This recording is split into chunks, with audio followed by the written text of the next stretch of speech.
I see them just fighting and just fighting. I mean, they're out there with every ounce that they got, trying to do something special to get us out of this streak. So instead of trying harder, can the Royals end the losing streak by trying easier? Royals baseball is next on Fox Sports Kansas City.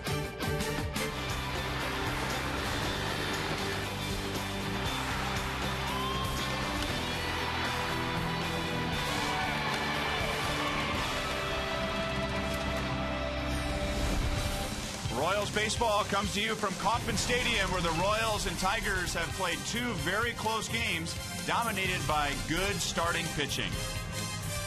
Hi, everyone. Welcome back to the ballpark with Rex Hudler. I'm Ryan Lefevre, and the Royals starting rotation appears to be back on track after getting knocked around in the Cleveland series. Now it's Jonathan Sanchez's turn, and let's get right to the Kia report. That's right. Jonathan Sanchez wants to take that baton, pass from Danny Duffy's outstanding start to Bruce Chinn. In order for him to do the job, get ahead of hitters, finish hitters off with that great breaking ball or high fastball, and follow the leader. Go ahead, Jonathan. And the leader on offense in the series has been Billy Butler, who celebrates his birthday today. He has a 7-game hitting streak. We'll be right back.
City is brought to you by the Missouri Lottery. When you play, students win.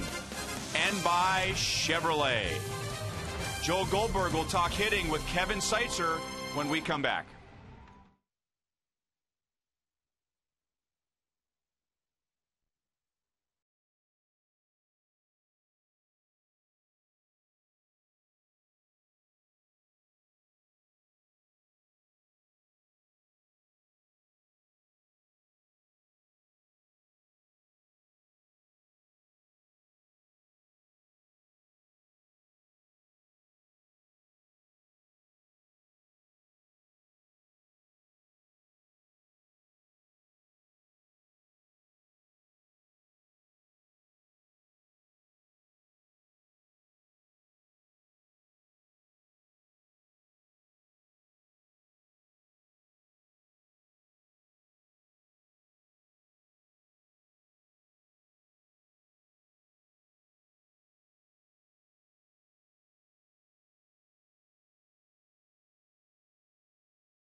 Welcome back to Kauffman Stadium. Our Mazda replay from last night takes a look at Billy Butler. 3 hits in the game, and he continues to swing a hot stick. One of the few hitters who is having success right now. So a lot of players in the Royals lineup struggling. Just 3 runs total in the last 2 games. They've been shut out a couple of times too. But the message from Kevin Seitzer is pretty simple. Less about mechanics and more about what's up in the head. The biggest thing is just relax and not try and do too much, because they're all feeling the weight of the world on their shoulders. They want to break out. They want to do whatever they can do to help the team, and they're just trying too hard right now. You know, when these guys get back to the way they can play on a regular basis and just have good at-bats and not try to do too much, we're going to be fine.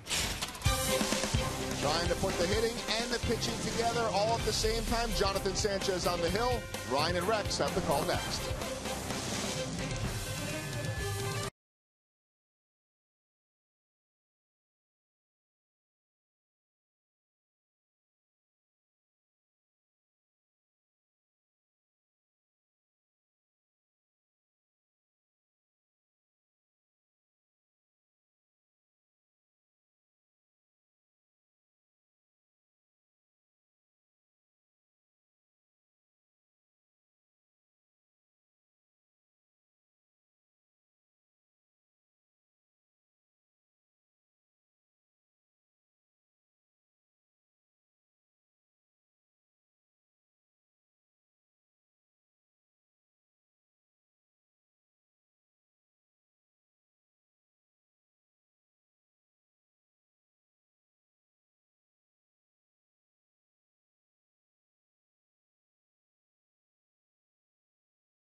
By Time Warner Cable, the official TV, internet, and home phone provider of the Kansas City Royals.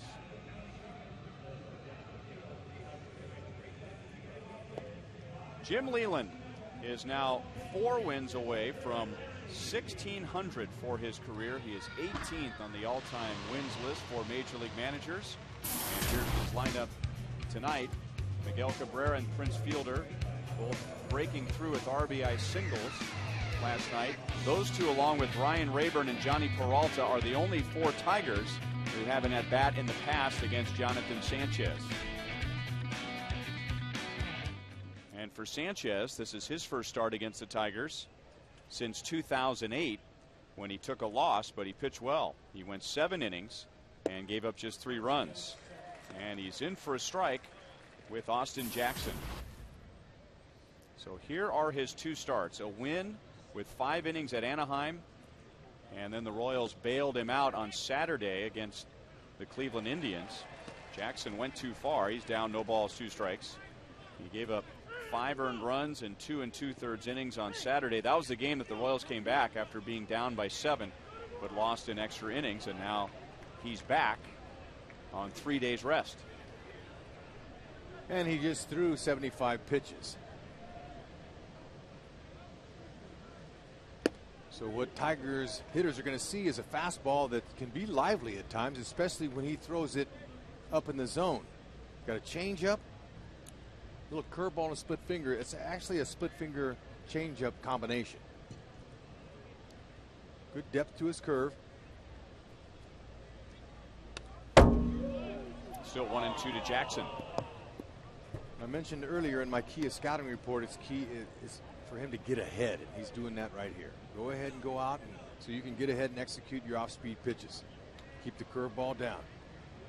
You know, and he's not just taking one for the team because Luke Hochaver is going to be moved back to Friday because of his bruised leg, but the Royals wonder if he'll be more effective, more in the strike zone on fewer days rest. Typically, starters are sharper.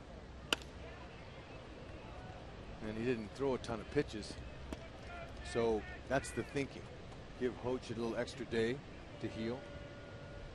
And Jonathan Sanchez can go out and be sharp. And so far, you know, first inning, he looks pretty good. He's working ahead of the hitter here and going to try to keep that ball down. Use his defense.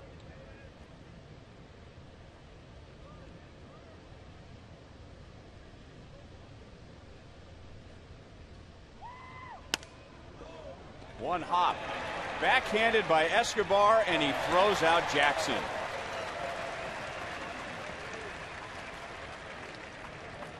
Showing some nice agility there.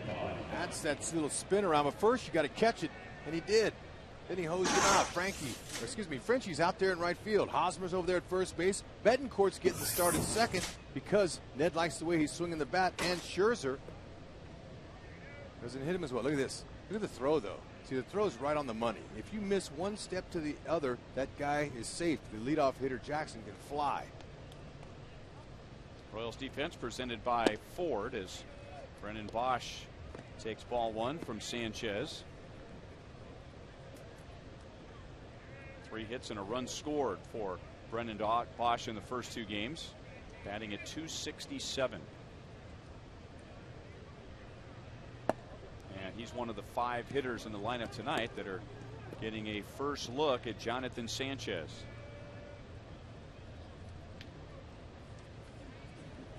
He's a power hitter, middle in, and he likes that ball there. Anything out over, he has the ability to go with it, try to find a gap. 2-1.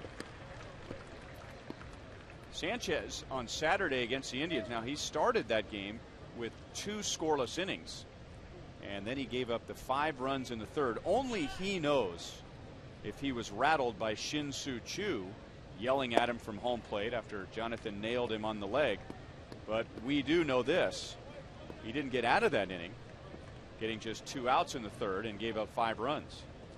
Well, it definitely had an effect, I can tell you. Whenever a pitcher's rhythm's thrown off by the bench is clearing and some shoving and pushing and yelling going on, he's not used to that, so it did. I'll speak for him.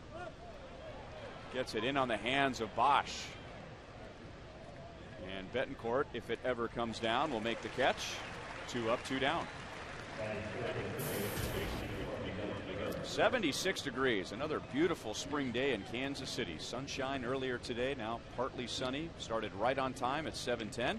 And the time and temp is presented by the parking spot at KCA. Gorgeous evening here. Slight breeze blowing from the right field foul pole to center and left.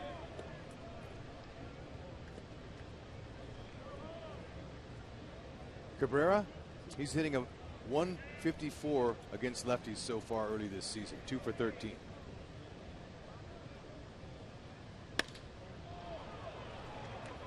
He was just out in front enough, so Sanchez changing speeds on Cabrera. He flies out, and it's a 1-2-3 first for Sanchez.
What his young team needs to do tonight to beat the Tigers is just simply relax. He also needs some more production from the batting order. Billy Butler is 5 out of 8 in the first 2 games of the series. The rest of the team is just 11 out of 59.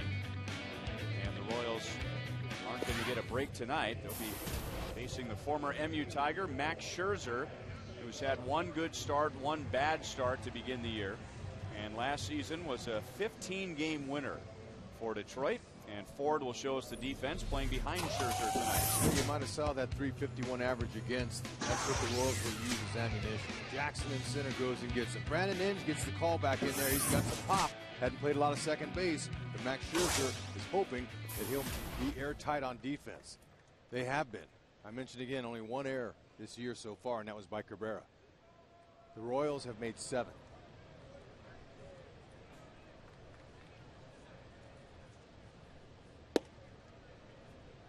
Alex showing bunt and try and get on base against Scherzer in the first inning. Alex opened the series in the bottom of the first on Monday with a double, came around to score, and then had an RBI single in last night's game, driving in the only run for the Royals.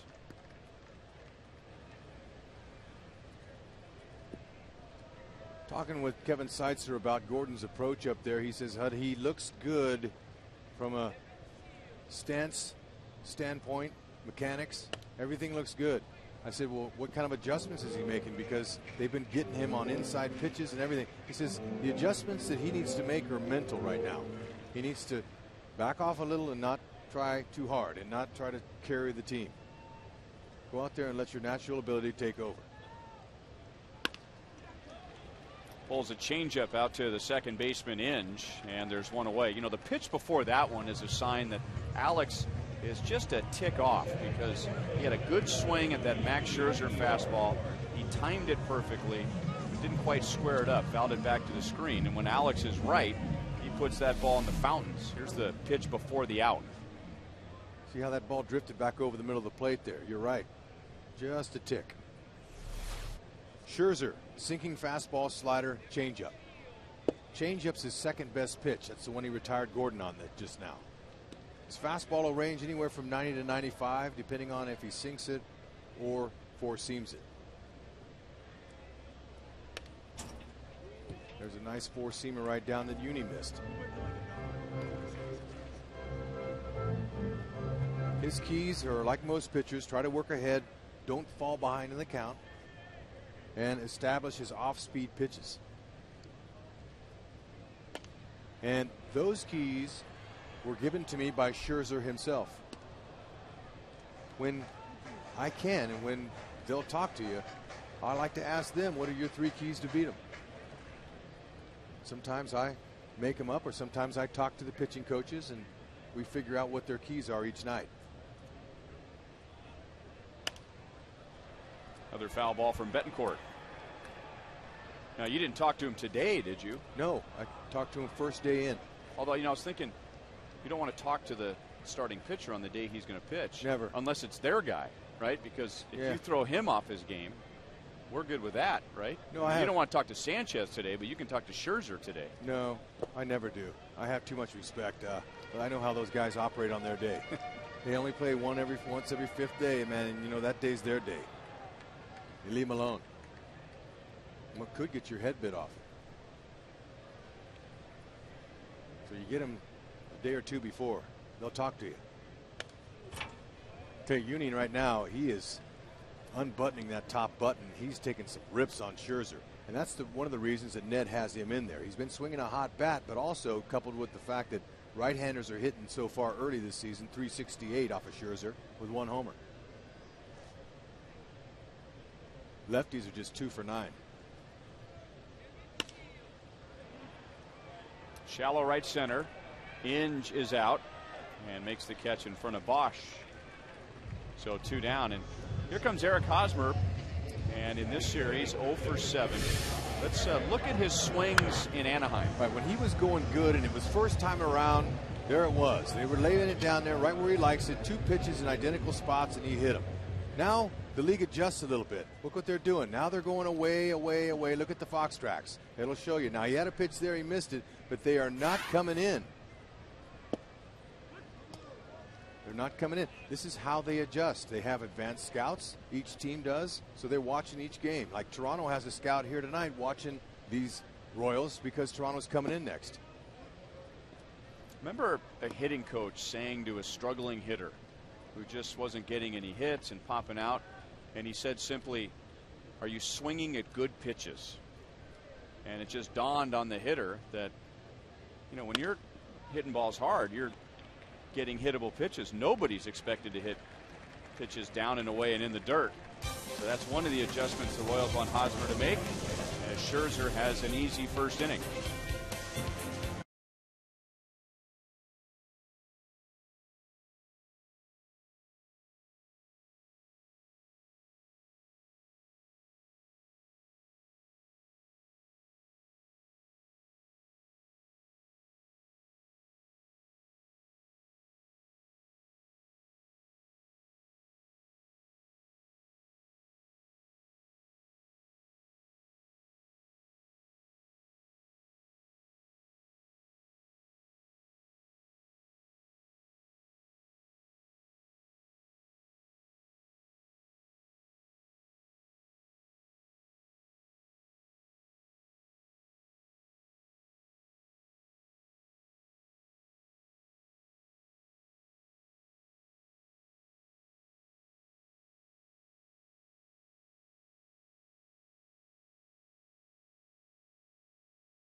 Max Scherzer, and now Prince Fielder, Delman Young, and Ryan Rayburn coming up.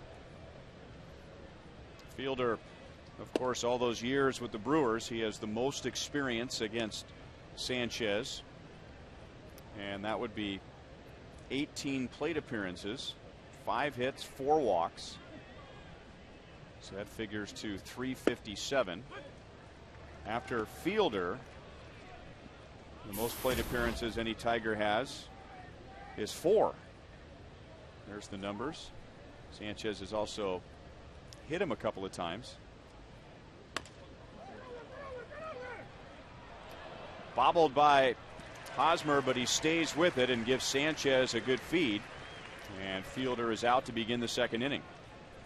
Okay, Hosmer, he knows better not to panic. The ball kind of bit up on him a little bit, hit him up in the heel. He didn't quite glove it the way he wanted to, but he didn't panic. He didn't start jerking for it and looking, and that's how you bobble it when you panic. But you got to like this effort out of Prince.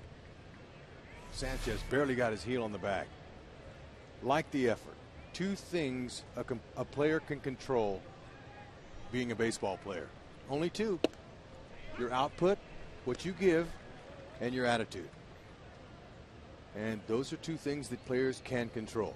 They can't control the rest of the things that happen around the game. And Sanchez gets another ground ball. Escobar throws out Delman Young. 5 up, 5 down. But the pitcher can control the game if he keeps the ball down in the zone and changes speeds. Just what Jonathan's doing right here. He looks like the pitcher that they envisioned he would be so far in this one. A guy who has some experience, but also he has a tendency to throw a lot of pitches early in the game and not get early outs. But so far he is. 19th pitch coming. Well, when he puts the ball in the strike zone, he's a handful. And last year, with a couple of injuries mixed in. Sanchez, for his standards, had an off year, but when the National League put the ball in play against Sanchez, they hit .220. The year before, they hit .204, which was the best opponent's batting average of any starter in either league.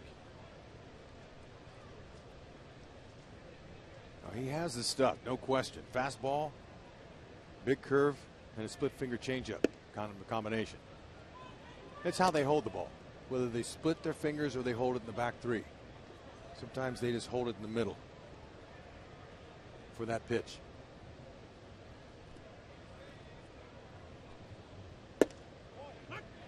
Three and one to Rayburn, who put an end to a personal 0 for 22 last night with a double.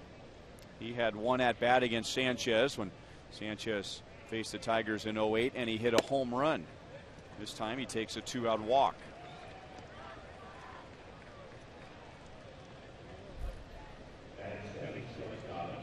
Coming up on Thursday, May 3rd, we're all going to celebrate Alex Gordon's 2011 Rawlings Gold Glove Award. And the first 10,000 fans will receive a replica Gold Glove trophy presented by Hy-Vee. That's before the Royals take on the Yankees.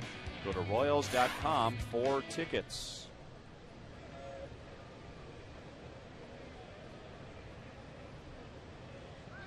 Got to feel good about getting that award. There's only one of those guys get it. Well, actually 3 in the outfield. Doesn't have to. They don't give it for like a center fielder or left or right, or have they changed it to where they? Last year was the first year where, okay, if you're going to win a Gold Glove, it's going to be at your specific position in the outfield. They can't just select 3 center fielders as they do most of the time. It's got to be a left fielder, a center fielder, and a right fielder. And some will say, well, that's the reason why Alex won a Gold Glove last year. I say baloney. I mean, it was a Gold Glove year, whether he's got one on his mantle or not. No, and he's has every right to feel great about himself. Excellent changeup down and away to Johnny Peralta.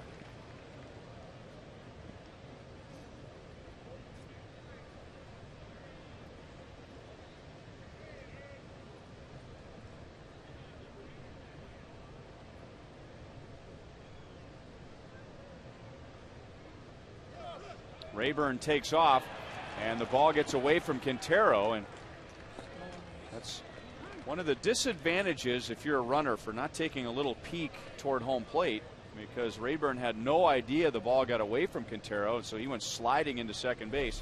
Don't know if he could have gone to third, but once he slid, that took that option away. All right, now Quintero rushed that a little bit. He didn't quite get in front of that like he wanted to, but he wanted to try to transfer it and try to throw him out. So that's why he didn't block it and get in front of it.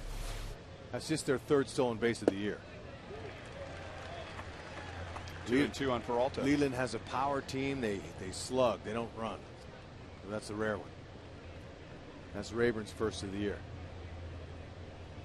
But with 2 outs, wanted to get him in scoring position.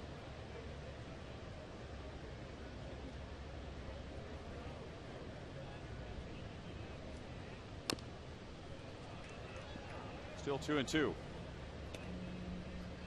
Peralta had 3 hits in game 1 on Monday. 2 of those were doubles, and he scored a run, but was out of the lineup last night. Ramon Santiago played it short.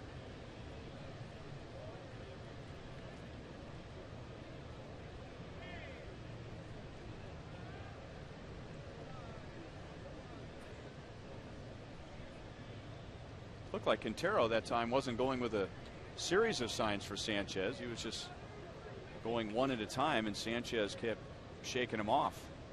Watch him. See, he's saying shake. He's shaking, and that means he wants Sanchez to shake. Runner at second base, don't want them relaying any signs or location. Quintero blocks that one, and it's 3-2.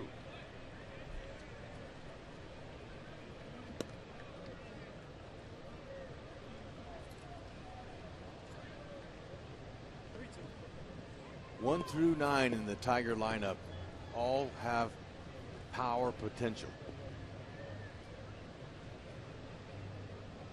They've all got some pop. Now, some of them haven't hit a homer yet this year, but they have that type of ability. Escobar can't handle that one, and it will score Rayburn from second base. Peralta down to second, and Betancourt made a nice stop, keeping it out of center field. Mitch Meyer had left center field to track down the base hit into left, so center field was wide open, and that's a big play by Betancourt. The Tigers take the lead 1-0. Yeah, this is a do or die play here. The guy smashes it like that, crushed it. I mean, you do all you can to try to put your glove in the right area. Now, he wanted to get the runner at home, but only a perfect throw, and then another good throw would have gotten it. And Betancourt picked it and tagged him at the same time. That's why he held the ball up to the umpire and tried to sell it.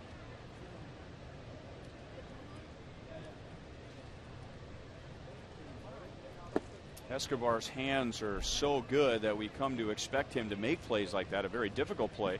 And he did make an almost identical play to that one against Austin Jackson to open the game, handling a short hop. Well, he has those skills, but it doesn't always happen on balls that hit 3 feet in front of you on the line with topspin.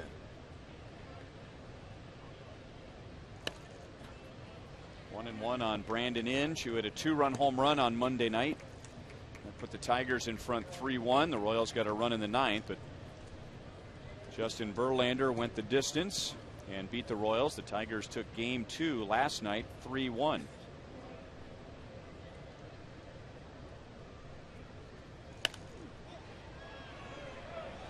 Hosmer will run over and give it a look, but it's well back into the seats.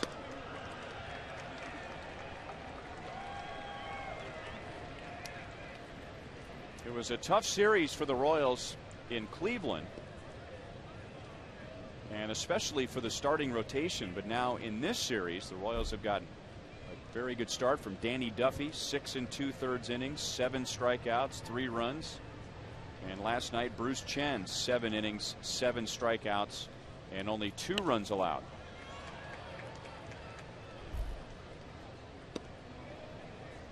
You can't take Brandon Inge very lightly.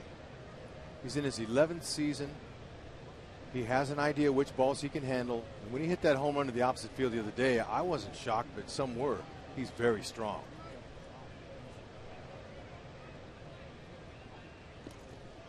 And the ball gets past Quintero again, and Peralta goes to third. You know, on that topic, Rex, I'm glad you brought that up, because in my humble opinion, I think Danny Duffy was being pretty hard on himself by saying he made a mistake to Brandon Inge, because, I mean, that's a long way from home plate. In this ballpark, if you're hitting to the deepest part of the alleys, left center or right center, and especially to Brandon Inge, even though he has power, that, I mean, that, if you're going to force him to hit the ball out of the ballpark over there, I mean, most of the time a hitter's not going to square it up perfectly and hit it out that way. No, you got to credit Inge. He's had as many as 27 home runs in a single season.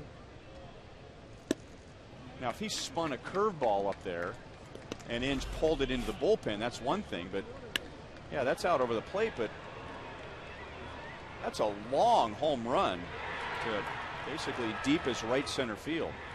139 homers in his career. Changeup struck him out. Sanchez picks up his first strikeout. The Tigers get their first run.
The Tigers 1-0. Ned does not particularly like having meetings, but he held one after the game last night. It was not a yell and scream meeting, not a knockdown drag out. The message basically was, we believe in you guys. Let's keep everything in perspective.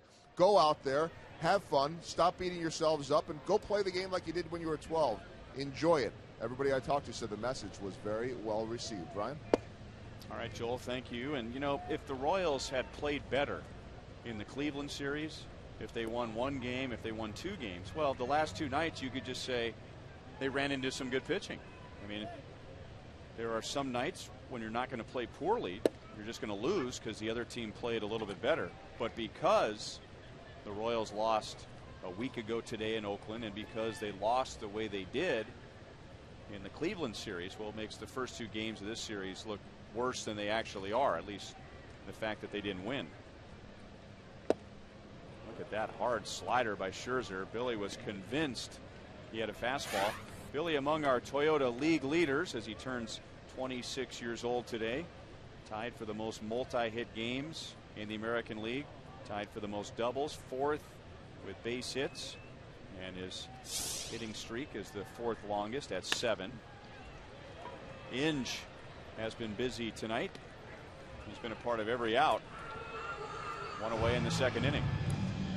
Okay, Scherzer, he's relatively young as far as a starting pitcher. He's just in his 4th year, so he's learning how to mature and get better. And, you know, like Bruce Chin has helped out Danny Duffy and some of the other left-handers by some of his tips that he gives them. Scherzer has learned from Verlander. Verlander worked with him in spring training on his arm slot, talking about how you don't have to give it 100% of your effort on fastballs early in the game. Wants him to be able to mix them up a little bit early and save that 95 for when you need it later in the game. And he says the arm angle has a lot to do with that. So it's interesting what you can learn from your teammates. And we saw Verlander the other night. His first fastball of the night was 91.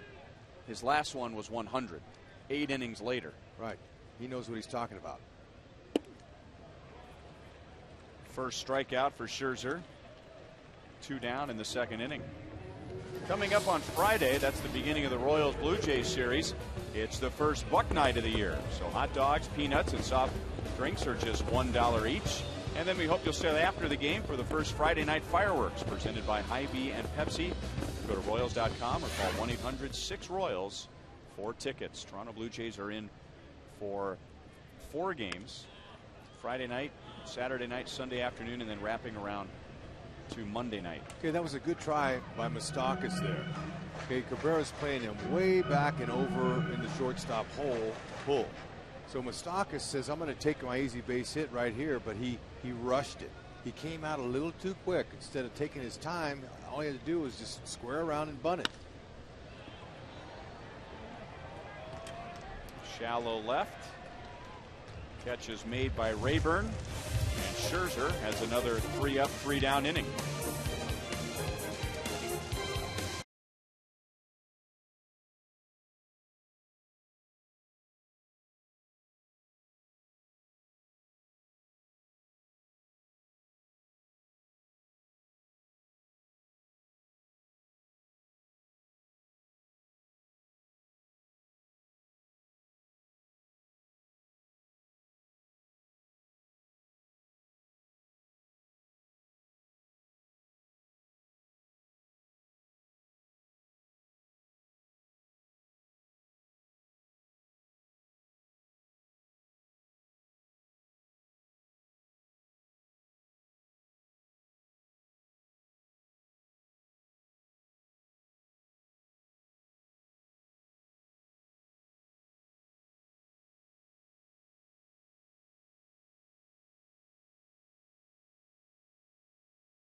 single.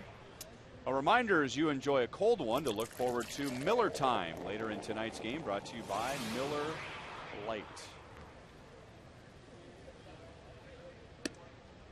Sanchez missing to Gerald Laird, who appears in the series for the first time. Gerald Laird, the rare catcher who will lay down a drag bunt. He's done it many times against the Royals. And here he is leading off an inning, so you got to be alive for that. You never know. Moose at third base is showing him no love. He's back. He doesn't care. Go ahead.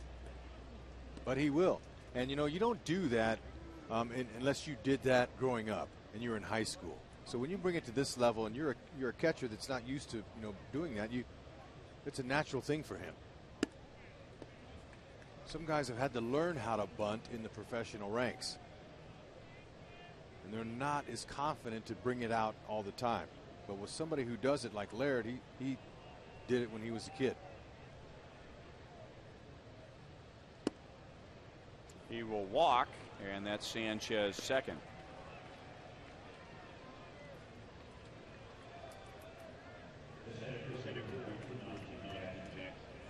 Here's our Time Warner pitch speed comparison. Max Scherzer has been up to 96, Sanchez at 91. You can get downloads up to 50 megabits per second with Time Warner Cable Ultimate Internet. Jackson hits it hard again. Francoeur is back. He got a very good angle, and he makes the catch. And now Jackson is a tough luck 0 for 2.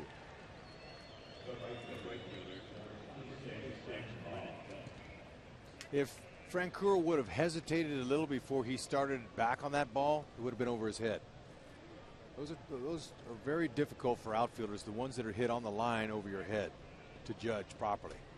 You have to take in consideration the sound, the way the guy swings, and is he a power hitter or is he a punch and Judy type hitter?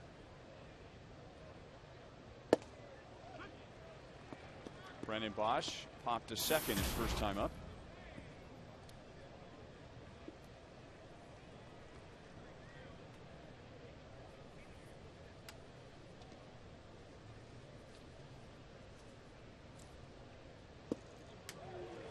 Good curveball, and it's 0-2.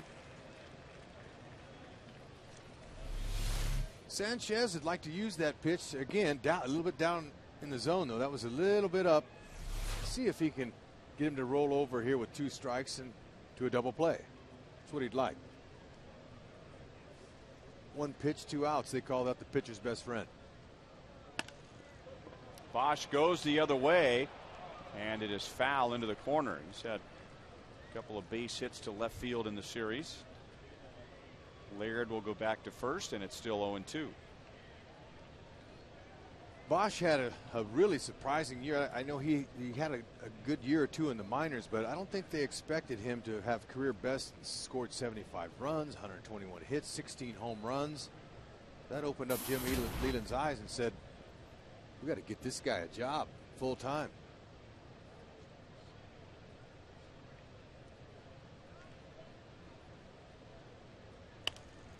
Another foul ball.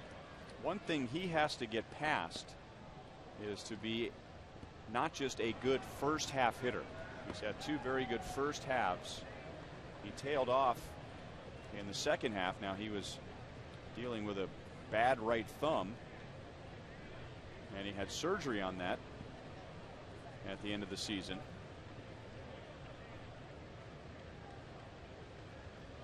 But he's a handful in the first half.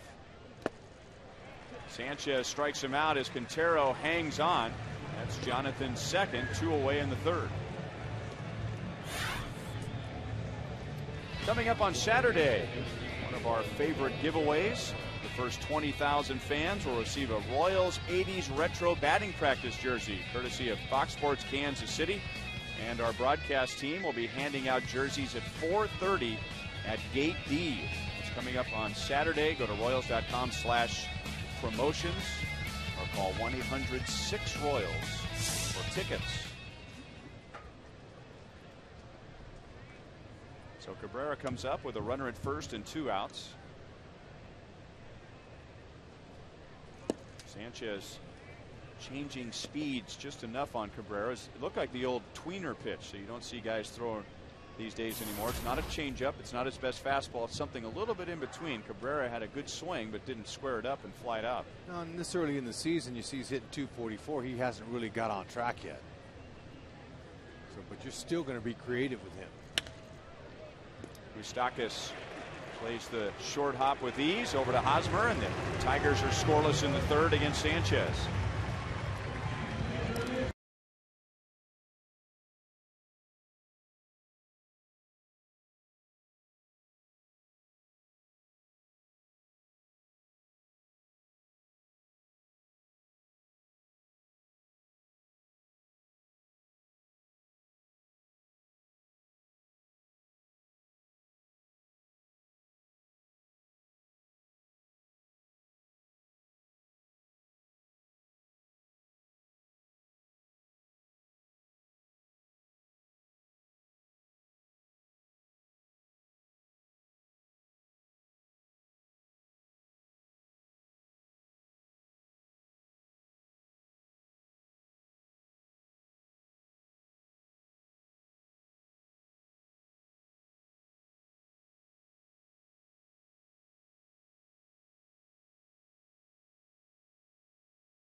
Team on your power chart, whatever that is it the Tigers A, the Rangers B, 9-2, Cardinals C, or the Dodgers a surprise in the National League? They are 9-2.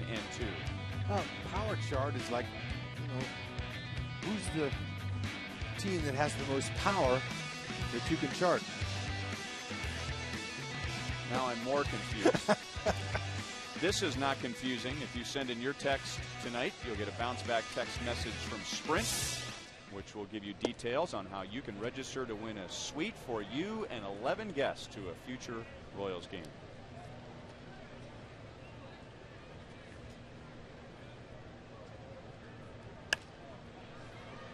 Fouled away by Humberto Quintero. First 6 Royals retired by Max Scherzer. Right now, the Royals tandem of Quintero and Pena, they're both hitting .368. Quintero had 2 hits and an RBI in Game 1 on Monday. We were talking about Gerald Laird, Tigers catcher, last half inning, about how he's not afraid to lay down a bunt, and Quintero was trying to drop one over toward third. And they're doing that because Miguel Cabrera is basically new this year after several years of playing first base. He's new over there, and he's playing it so far back. And when you bring him in, although Cabrera didn't come in any when he saw Quintero bunt, when you bring him in, it opens up that side a little more to hit it by him. But he didn't budge. Look at how far back Cabrera is. So all you have to do is not be in a hurry to get out of the batter's box and concentrate on getting it down.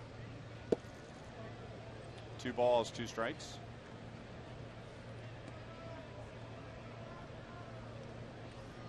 Quintero has impressed me with not only his signal calling ability, but and he throws behind runners well. He's not afraid to. Is that he has a good short swing. He goes right to the ball. And the count goes from 1-2 to 3-2. Hits the ball to all fields. Right. He doesn't try to overdo it. He knows his ability. He might run into one every so often and hit a homer.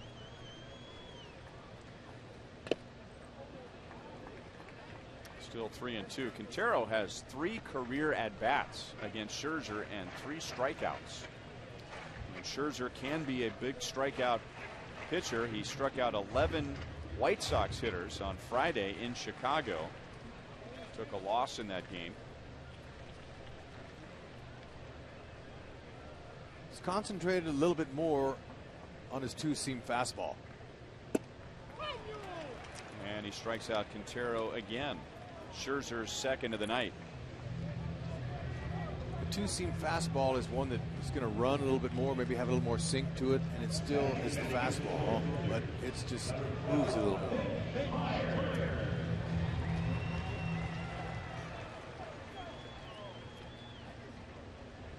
Mitch Meyer gets the start in center field tonight. Royals had Jason Bourgeois in center last night, and Bourgeois batted second.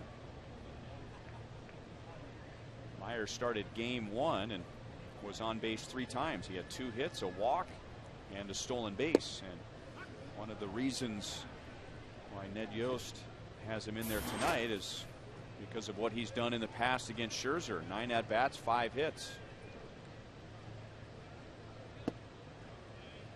2-1.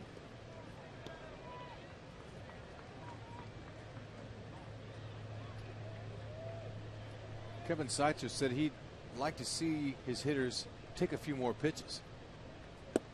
And that's part of his philosophy of less is more. Don't try to go up there and just hit a home run on your first swing or whatever. You know, get into the game a little bit. Start recognizing some pitches. Pitch recognition. And the only way you get that is if you see some pitches like he did there. Now, he walked, but you made the point before, Rex, that you don't just take pitches because you want to walk. You're just taking pitches because you're taking inventory in the first few innings. And your first at bat of the night.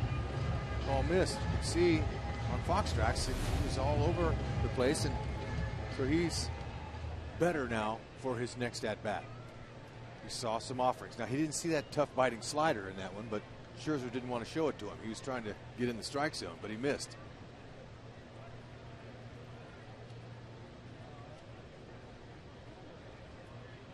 So Scherzer's out of the stretch for the first time and misses down and away with a slider to Alcides Escobar.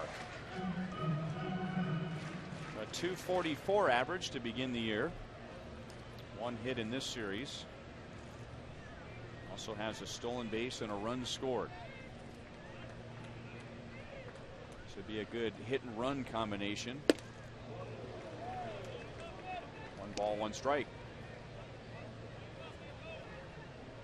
Mitch Meyer's not your prototypical type center fielder / base stealer. He stole 1 base last year. Of course, he only got in 45 games, 3 the year before and 9 the year before that. Situational runner. You're right. Good little hit and run with 1 out's good. Try to get him first and third. It's the whole idea behind the hit and run. That's why you like to put it on with 1 out. Infielders are moved in. They've given up some ground. They're trying to turn a double play, so it opens up the field, and you would ideally like the hitter to bounce 1 through there so you can get the guy all the way to third base. Meyer is not running, and Escobar turns on a slider and gone into the Royals bullpen.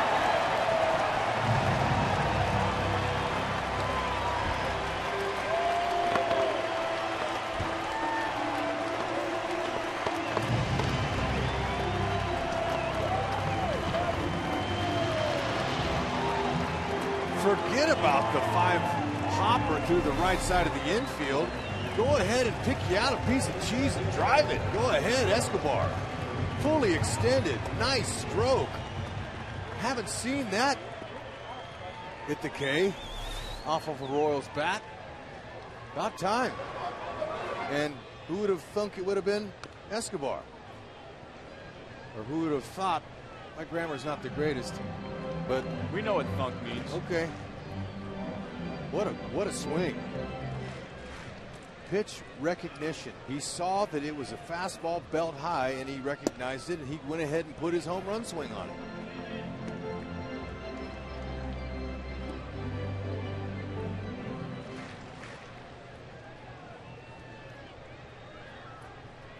So the Royals have their first lead in this series.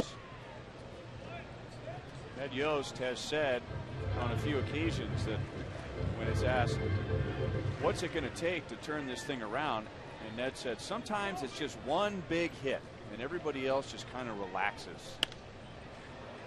Now we'll find out if Escobar's 2-run home run is that big hit that will allow everyone else to exhale, go up to the plate and relax, try easier instead of trying harder. Yeah. And Alex strokes it to center. Jackson is back and he runs it down. 2 away. okay, he's getting closer. He missed his pitch in his first at bat, but he almost got that one in his second. So he'll have a little confidence going back into that dugout. But quiet, got a little bit of a little flamingo leg kick. He just picks it up and sets it down. Stayed with it. Didn't quite get it all.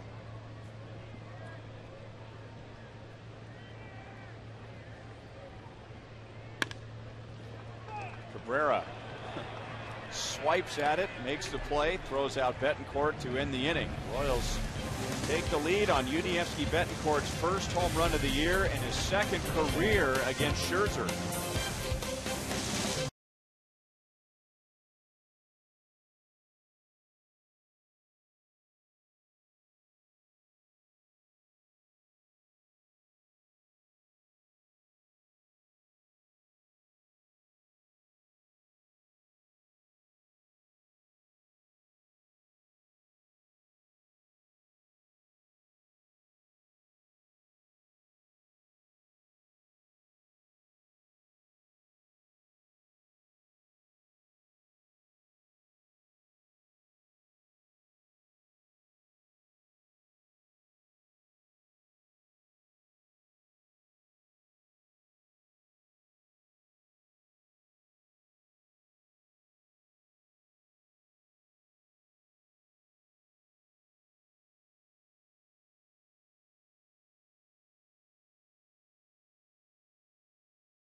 Run to put the Royals in front.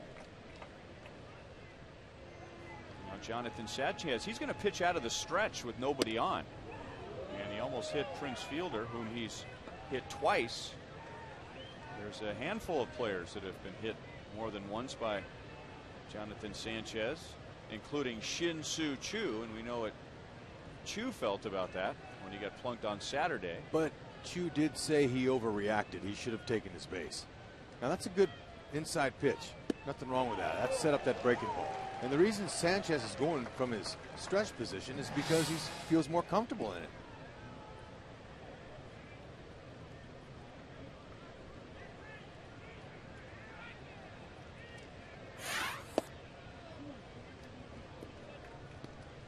Two balls and one strike to Fielder. He grounded out to the right side in the second inning. Al Broughton, our associate producer, did some exhaustive research. Hosmer backhand play, and from shallow right made a good feed to Sanchez, who drops it, and Fielder is safe. It's an error on Sanchez. Okay, good start to the play here. Look at how he backs up on the ball, but he keeps his glove down because he's not sure if the ball is going to bounce up or stay down, and Sanchez took his eye off it. He might have heard the big fella coming. Well, he was running hard in his first at bat when he grounded out in the second inning. But anyway, Al Broughton discovered that there's one pitcher that hit you twice in your career. Only one pitcher hit you more than one time. You remember who that was? I'm going to say Jamie Moyer. No, but you're on the right track. I was going to say, my hint was going to be, it's somebody that if you had to pick somebody to hit you twice, this guy might be at the very top of the list. Tim Wakefield. Tim Wakefield. Knuckleballer who's cranking it up there in the 60s. Fielder takes off. Quintero throws from his knees and almost got him. And Fielder was either celebrating after he got that stolen base or upset about something as he pounded the ground. Well, I like to talk about guys that hustle and play hard, and this guy's one of them. He's an athlete. Just because he's a little bit bigger athlete doesn't mean that he can't do those things. That was one heck of a jump and a head-first slide. Look at that. Got a little bit of Kaufman dirt on his chin. Likes it. The do-rag got a little bit messed up, but he fixed that. That's an athlete there, folks.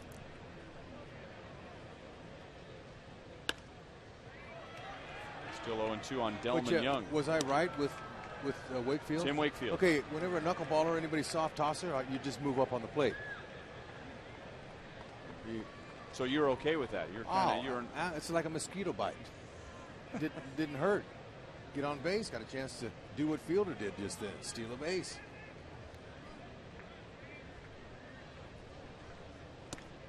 And by the way, with that stolen base, Fielder ties his total from last year and the year before that. By the looks of that jump and that slide, looks like he's been doing that a lot. Looked like he knew what he was doing. He's reached his annual quota. He was at full speed at 3 steps now. Didn't take him a while to get going. He liked it. And Quintero's throw from his knees was impressive. It was right on the bag.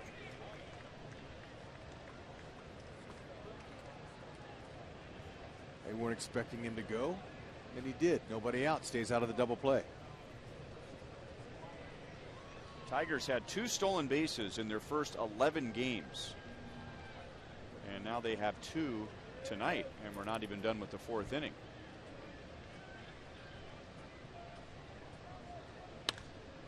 You know, that could be an old scouting report for Detroit. Remember, I told you in 2008 the Tigers faced Jonathan Sanchez. That's the last and only time they've seen Sanchez, and back then he had a difficult time holding runners. In 2009 he allowed 24 stolen bases in the National League, and that was the most of any starter. And then he immediately went to work and has really improved his move over the past few years. Still 1 ball, 2 strikes.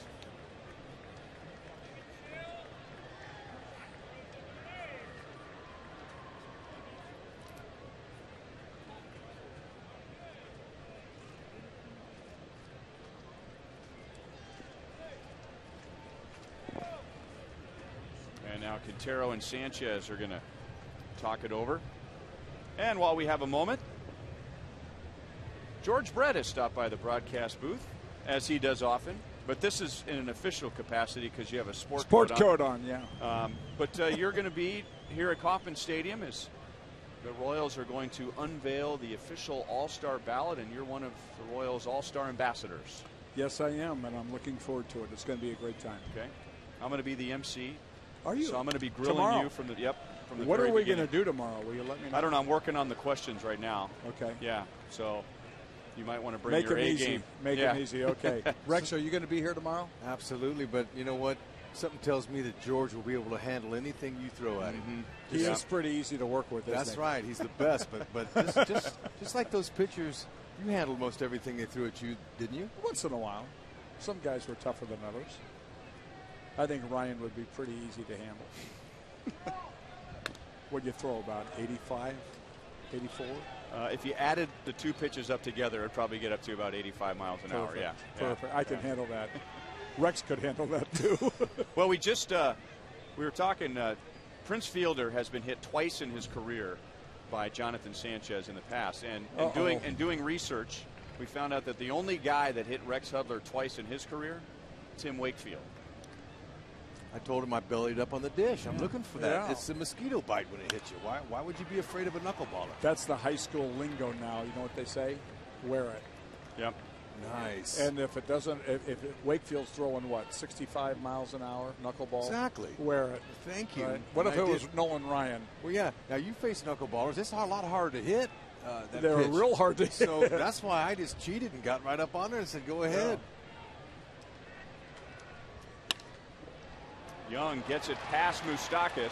Fielder had to make sure it was going to go through, so he'll just move up to third base, and Delman Young is 1 for 2 after a long at bat against Sanchez. Okay, that's an excellent AB. Whenever you get 8 to 10 pitches, you see him foul them off. The hitter has the advantage, no question. And Delman, that's a good AB there. He's trying to find that hole, but I tell you, seeing Prince Fielder rip off second and stay out of that double play, George, you would expect a guy that was as big as Prince to have that agility, but he stole that base with ease. Got a great jump. I didn't see him steal the base. I was walking over from one of the suites over here to do this interview. So I missed it. How did Prince even get on? An error. By Sanchez. Sanchez had time. He took his eye off the ball on a little ball to Hosmer. Hosmer gave it to him, and he took his eye off it and he carried off his glove. Okay. All right, George, who hit you more than anybody else? I have know no the answer. idea, and it's probably not in there, is it? It's not in here. Yeah. But I have no. I didn't get hit much. I stood so far off the plate. I was one guy so nailed untypical of players today, where I stood off the plate, and the ball that gives everybody troubles is the ball inside. And so I decided to move off the plate through my coach Charlie Lau, and he said, "Okay, now that ball's not going to give you troubles anymore." And I learned to hit the ball to left field, left center, right center, and pull the ball. But the ball inside never bothered me. But when you stand that far off the plate, Rex, you never get hit. I would say Burt Blyleven. yes, good work. Did he? 3 times. 3 times. 3 times. Now, as you were talking about, you were off the plate. You didn't get on the plate like they do today. Now, in your day, there were several pitchers who would have taken exception to you standing right on the plate. I would think so, yeah. That's changed, right? It has definitely changed. And if you got hit back then, nothing would really happen. If you get hit now, especially after a warning's gone out, you get fined, you get suspended, and I don't know anybody that wants to lose that money. I don't know anybody that wants to lose a start. But back then in the 70s and the 80s, if you got hit, big deal. It was just the umpires didn't really rule the game like they do today. George, I was proud of the way that you played the game and how you handled that. Whenever you would get drilled, you wouldn't even think about stopping and looking at the pitcher. Tell the fans how you would take a hit by a pitch. Even if you thought it was intentional, what would you do after you sprinted to first base? Well, I wouldn't sprint. I would run, and then all of a sudden I'd look at that second baseman and shortstop, and I'd say, okay, you guys want to play hardball? Let's play hardball. And I would knock that guy. I would hit him as hard as he's been hit in a long time, unless Hal McRae got to him before me. And that's the way we would take matters in our own hands. Right. We ruled the game because we didn't have the authority to go up there and hit people. But I'll tell you what, if they got us mad, they knew they were in a baseball game because we would go out and take matters in our own hands. One of my favorite baseball highlights ever is Hal McRae taking out Willie Randolph at that's Yankee a good Stadium. one. I mean, that was a good one. Good enough to make a rule because of it. That was a signature. If you want something on your highlight reel, Rex, that's what you put on. So I'm a second baseman coming up behind Willie Randolph and taking ground balls with Willie one day. He says, "Hey kid, let me let you know that the Royals are coming to town if you get in the game. There's 2 guys that will end your career if you're not careful." Well, we never tried to end anybody's career, although one time I did break my shoulder, and I did break Timmy Nordbrook's leg, and he never played again, and I was able to come back. Although it was eight weeks later, I came back 8 weeks later. Because they kind of, Milwaukee came into town, and all of a sudden Sal Bando was leading off, and he hits a base hit. The next guy, Larry Heisel, hits a ground ball to Freddie Patek, and Sal Bando almost kills Frank White. The next guy hits a ground ball, Danny Darwin or something, hits a ground ball to Frank. He almost kills Freddie Patek. And I get on in the first inning, and I'm saying, well, these guys want to play a little baseball today. Let's play a little hardball, boys. I love it. And so I hit Timmy Nordbrook. I broke his leg, and I broke my shoulder. He never played again, and I missed 8 weeks. But you know what? It was worth it. It was worth Sorry, the 8 weeks. Timmy. I'm sorry, Maybe Timmy. not to Tim, but to you. It was Yeah, worth, it was worth absolutely. it. Now, unfortunately for Jonathan Sanchez, he has kind of a long inning here with nobody out. But fortunately for us, we have George. And George, there's a lot of things I'd like to ask you, but really what I want the fans to know from you is the evolution of a young ball player, 22, 23 years old. He's a young man, but this is a man's game. How long will it take the young player to handle the humbleness of this game, losing streaks like they're in, does that help him grow? Or when does he become a man in baseball? It'll help him grow if he learns by his mistakes. And what I mean by that is I think right now we have a lot of guys out there that want to be heroes. You don't have to be a hero to be a baseball player. All you got to be is a team player. I see so many guys now on our team, especially because there are expectations this year. Expectations are finally to go out there and win. We have a great group of young, talented players. With that, they're going to have their ups and downs. But everybody wants to be a hero, and I think until they figure out all I can do is what I'm capable of, that's when I become a player. They're all trying to do things they're not capable of right now as a result of the slow start at home and the pressure building and building every day. In every close game that we've had, I've seen a lot of bad at-bats from guys that normally don't give you those bad at-bats because they're trying to accomplish too many things that they cannot do. And once they realize, okay, all we need in this situation is a single. Nobody's on base. We're down by 2 runs. Why am I going to try to hit a 2-run home run over the Budweiser sign or over the Miller Lite sign or over the Royals Hall of Fame building? Nobody's on base. I need to get on, let the next guy get on, let the next guy get on, and then a guy hit a single, and then we score 2 runs. I think once they get that mentality, that's when they become winners. George, as great a hitter as you became early in your career, did you ever question your ability to hit up here in the man's league?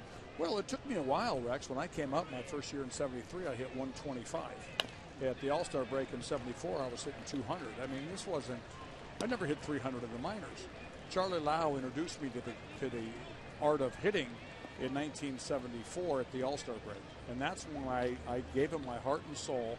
And the first thing he told me to do was move off the plate, hit the ball to left field. And then you got to walk before you run. You got to run before you sprint. And basically, after a while, I figured it out. But it took a while. We set a goal in 1974 to hit 250 at the break. With 4 games to go in the season, I was hitting 292. They fired Charlie Lau, and I ended up going 0 for 11 my last 11 at-bats. And the next thing you know, I hit 282 my rookie year.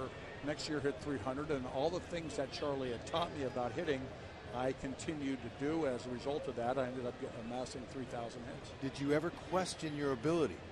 Well, when you're hitting 125 and 200 at the break, you question it a little bit. But you know what? I always enjoyed playing the game, and when I came out here, I always had fun. I was with a lot of great guys, guys I really wanted to spend time with on the baseball field. The team was learning how to win in 1974, 75. We made a little progress, and then 76 to 85, I mean, was the greatest run in all of Major League Baseball as far as teams making the playoff, World Series, playoffs, and things like that. It was a great run, and it was a lot of fun for me.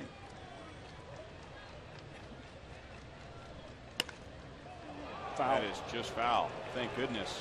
We do need to talk about the All-Star game while you're up here. And you played in 13, but you never got a chance to play here. Well, I'm playing this year. They got me pretty busy as ambassador, and I was really, really thrilled when that call came. I didn't even know they had an ambassador to Major League Baseball nowadays, but they have one, and there's so many events going around. When I played in those games, you'd fly in Sunday, you'd have practice Monday, Tuesday you had lunch, you had dinner Tuesday night, you had the game Tuesday night, and then you'd leave after the game. Nowadays, the Futures game is on Sunday, I believe. They have a 10K run or a 5K run. They got the Fan Fest. They have so many events going around town, and so many people are in town right now from New York and Chicago and Dallas. That's what I'm doing tonight, entertaining them, welcoming them to our city. But it's 4 or 5 days of just knockdown, drag-out fun for baseball fans in Kansas City, and it's going to be a great time for us to show off our city, a great time for us to show off our stadium, and it's going to be a lot of fun for me. Well, thanks for spending the time with us about the All-Star game and everything else. Thanks, Ryan. Thanks for having me. Good seeing you, Rex. You're the man.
Baseball is brought to you by your Midwest Ford dealer. By Steel. Find a helpful servicing Steel dealer. Visit steeldealers.com. And by AT&T, the world's largest 4G network. AT&T, rethink possible. Well, it was a long inning for Jonathan Sanchez, but when he needed to make pitches, he did. He threw 32 in the fourth. The Tigers had the bases loaded with nobody out, and he came back and got a line out, a pop out, and a fly out. And now Max Scherzer benefits from good defensive alignment as Hosmer lines out. So Sanchez able to work around his own air, a single and a walk. Well, I like to credit the pitchers when they get out of situations like that. Give them the credit.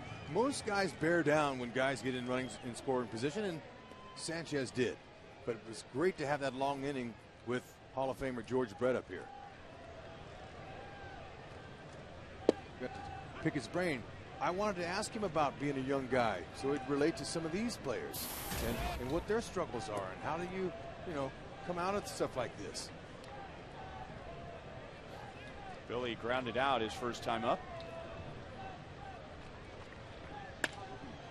And he floats it into right field to extend his hitting streak to 8 games on his 26th birthday. Let's bring in Joel. Well, Ryan, you mentioned the birthday, and Billy never shy to voice his opinion to the guys in the clubhouse. Said to me today when I said, hey, you share a birthday with Miguel Cabrera, and he says, hitters were born on April 18th.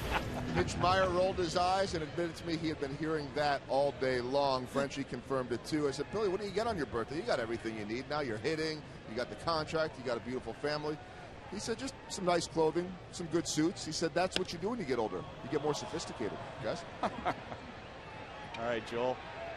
Hinge brings down the pop-up from Jeff Francoeur. Now, a hitter that Billy has been compared to as far as approach and the combination of power and high average is Miguel Cabrera. Cabrera, as Joel said, also celebrating a birthday, his 29th. 703 major league games. And taking a look at how the two of them compare, there's Billy's base hit to right field. As always, his eyes were right on the ball. Cabrera got to the big leagues at a very young age, as did Billy Butler.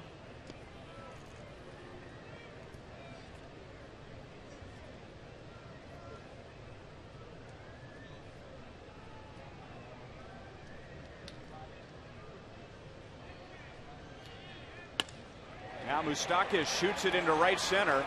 Bosch is able to cut it off. Billy is going to go for third. He is under the tag and safe. Whew, that was a little bit of a gamble there, but I like the results. I'm not even sure Eddie Rodriguez, the third base coach, sent him on that. I think Billy Butler made up his mind. It was off the end of the bat. It's a little bit of a tweener in between the guys. I'm going to go ahead. And his slide was good. Got his foot in there. Cabrera thought he tagged him and he showed the umpire the ball, but watch his left foot get in there. Good call.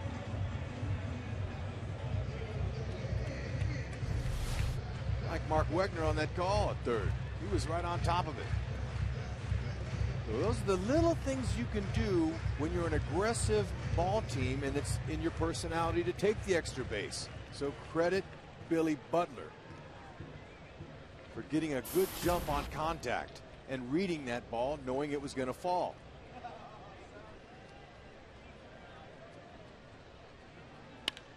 And now Quintero will drive Butler in. And maybe Moustakas. Eddie Rodriguez will hold him at third, but Quintero has a double. That's his fourth double already. And the Royals have a 3-1 lead in the fourth inning.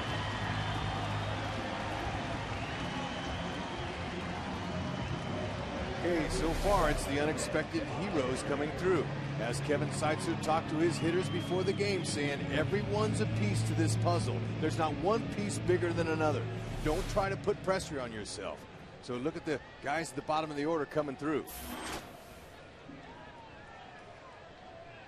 Quintero, before that at bat, had 4 plate appearances against Max Scherzer in his career and 4 strikeouts, and he didn't wait around for a long count. He jumped on the first pitch. Drives in his 3rd of the year. Now Mitch Meyer with a base hit could drive in 2. Mitch walked and scored on Escobar's 2-run home run in the 3rd.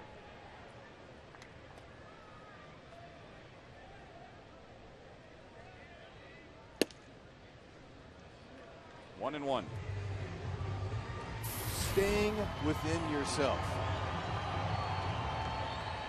That's what Seitzer's was preaching today, and Seitzer didn't go to the videotape and start breaking down mechanics of hitting. He talked to them and worked their delicate mental muscles. And they're a little delicate now, having not gotten a win. And so he didn't feel necessary to break down the tape on them yet. It's still early in the season. These guys need to know that they're a team out there. And there's not one guy that they can rely on more than another to get a win here. Seitzer, he's a hitting guru. He knows the mental aspect of hitting. Big swing by Meyer. 2 balls, 2 strikes. You develop your hitting coach's personality as a hitter. They say that about a manager. Teams will inherit their manager's personality a little bit. If you're aggressive, you're going to be aggressive. Or you're a little passive, laid back, you might play that way. But Seitzer, he's got a great idea. Full count to Meyer. And waiting on deck is Escobar, who hit a 2-run home run against Scherzer last inning. Lousy single right here is all really Mitch needs to try to play to pair here. Okay, doesn't necessarily need to hit the big one, but just to come through with a single. And that's what Ned Yost is talking about. Guys, look, we need to, when guys get in runners in scoring position, we need a big hit. Now, we don't need it to because it's of most importance, but somebody's got to step up and just find a hole and not try to hit a 5-run home run. Just a lousy single will do. Yeah, the big hit refers to big because of the situation, not big because of the distance. Right. A timely hit.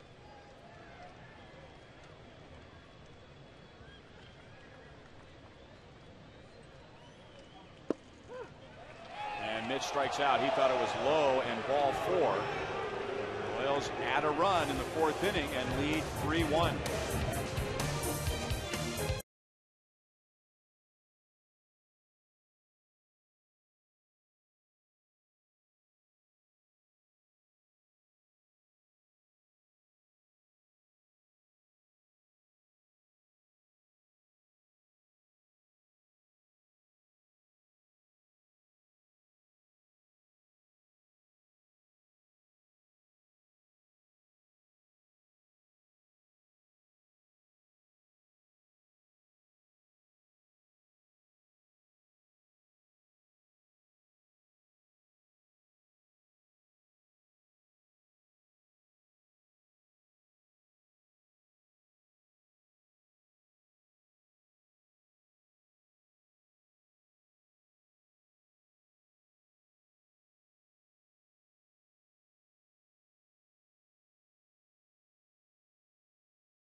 4th inning, and we look at our Sprint You Call It question for tonight.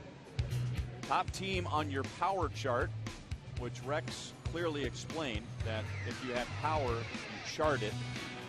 So that got the Texas Rangers fans fired up. 53% will go with them. They have scored the most runs and allowed the fewest, which is a good formula, and they're off to a 9-2 start. I guess with the fans the right way too, because it's a bandbox ballpark. Ball flies out Arlington. They've got some pretty powerful hitters. One of the reasons that they've been to back-to-back World Series. And now all of a sudden they can pitch. Texas Rangers can. Well, they can pitch better. You don't get to the series without pitching. I mean, they already. I mean, as an organization, they've been hitting home runs forever. Oh, you're but right. Couldn't pitch. Oh, you meant now overall. that they can pitch, yeah. Yeah, exactly. Not just this year. They've put it together. You think it's intimidating at all for a young pitcher to pitch for the Rangers, and every time they walk off the field in between innings, there's Nolan Ryan sitting with his legs crossed in the front row right outside of the dugout? Oh, no question. No question. Sanchez continues to pitch out of the stretch, and he throws that one off the All-Star logo behind home plate. Sanchez got himself in and out of a mess in the 4th inning, and the Tigers left the bases loaded.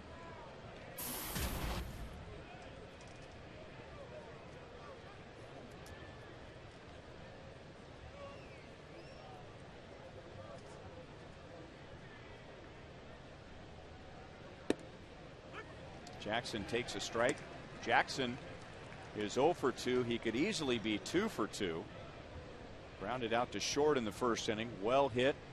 Good play by Escobar on a short hop.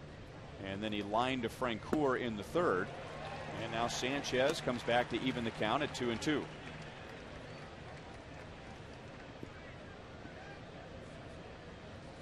Royals have struck Austin Jackson out 4 times in the series.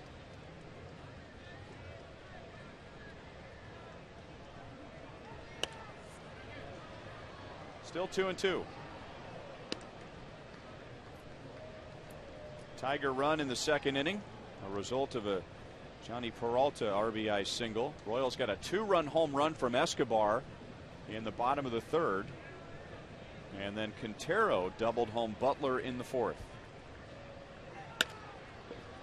Hits it right to Betancourt. Jackson running hard up the line. He's out. 1 away. Come on out to Kauffman Stadium and check out the brand new Frenchie Quarter. That's for select Thursday home games, and support Jeff Francoeur in his fan section. $21 gets you a seat in the right field section. A limited edition Frenchie Quarter t-shirt and Mardi Gras beads. Learn more at Royals.com/Frenchie.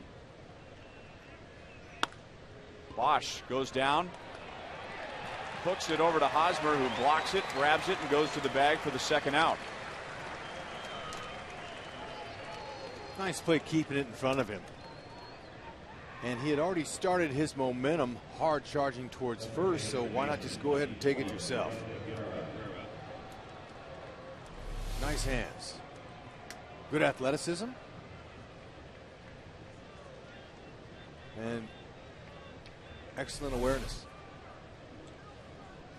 So it means Cabrera bats with nobody on base, and he takes ball 1. 0 for 2 tonight. 2 out of 9 in the series. That's how you like it, seeing a guy like this and the one behind him in Prince coming up with nobody on base, either with 2 outs or to lead off an inning. 1-1. And when I was in spring training, which is excellent for people to go and watch, there's 8 mounds, and they have 8 starters or 8 potential starters all on the mound at the same time, and they're all throwing to catchers. It's really interesting to see that. Pass Escobar. So Cabrera gets a base hit, but it's with 2 outs and nobody on.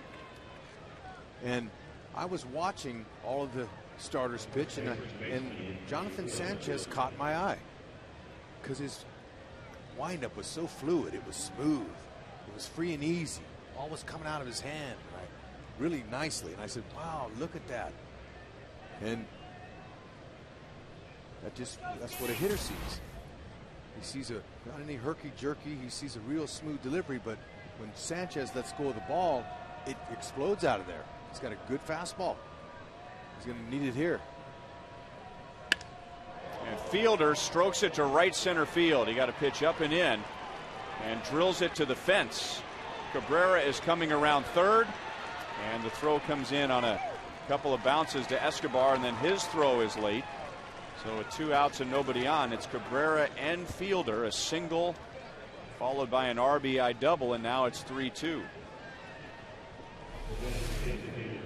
Okay, fastball elevated right over the middle.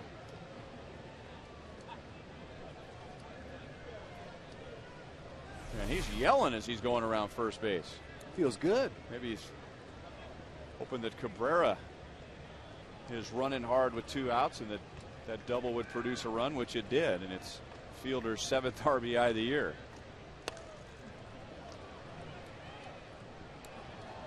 He might have been trying to help him get along there.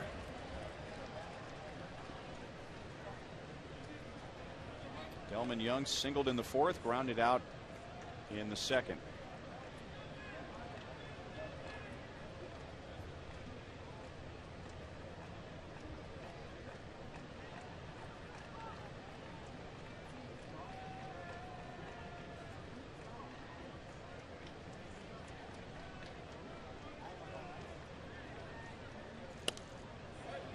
Oh, and 2.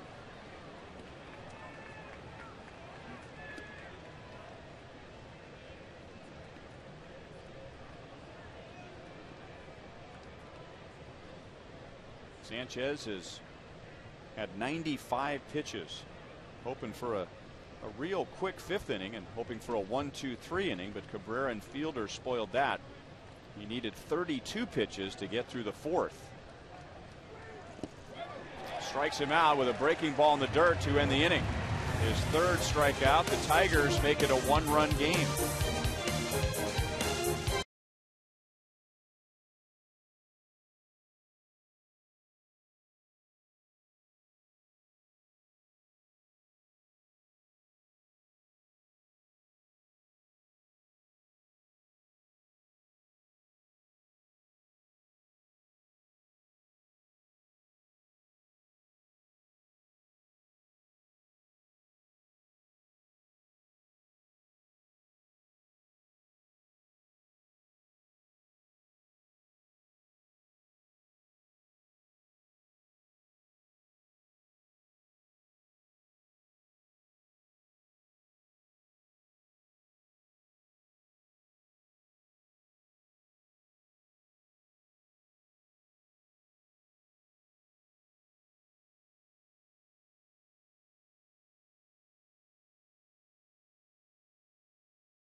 Okay, Escobar.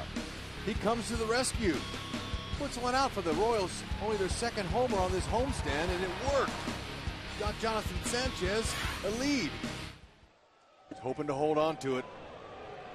There's a little pitch that was a little high and tight. And remember, Escobar was plunked on the arm by Justin Verlander in the 9th inning on Monday and said that that's the hardest he's ever been hit by a pitch. Had loaded the bases for the Royals, down by 1 in the 9th, but Verlander got out of it.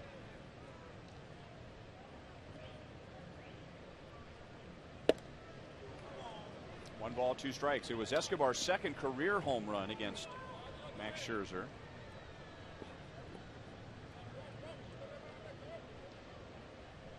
He only hit 4 last year and over 500 at-bats, so he's got some occasional power. But that was a pretty timely one in the Royals' certain situation they're in. But, you know, keep in mind, the Royals aren't the only team that's struggling. There's other struggling teams out there that actually have a lot higher payrolls and more expectations from the fans. 2-2. The Angels coming into tonight, 4-7. Philadelphia 5-6.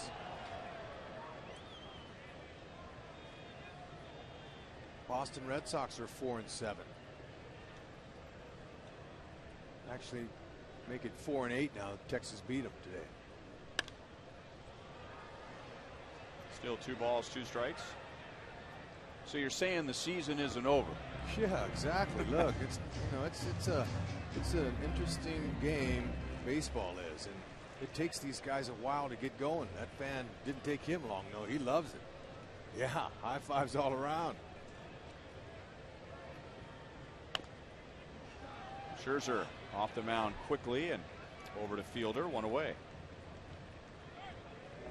And I don't think the Royals are concerned about Alex Gordon and his slow start. And you mentioned when he batted last inning that he looks closer. The Royals believe that he is closer, but Alex can look at some other big names, players, as you mentioned, big expectations, big salaries. Robinson Cano, Mike Napoli, Albert Pujols, Kevin Youkilis all had either good or great years last year, and they're off to slow starts. You circled Pujols, doesn't have a home run yet. Robinson Cano has 1 RBI. Longest drought in his career for Albert to start a season. I mean, and so reading some of Albert's quotes were, I've been playing this game for 11 years and it's not going to go away like that. It'll happen. I'm not going to go up there swinging for homers. It just happens when you get hot. There's a good swing and a base hit to left field. Well, he flied out to center last time up. Good swing going up the middle. Just didn't hit it on the fattest part of the bat, but he was right on that Max Scherzer fastball. Okay, short and quick. Nice. Great head position. Down on the ball. Seeing the ball till it got a little bit deeper in the zone, and that's how you hit it to the opposite field. Good top hand. He didn't loop his swing there. Maybe that'll get him on track.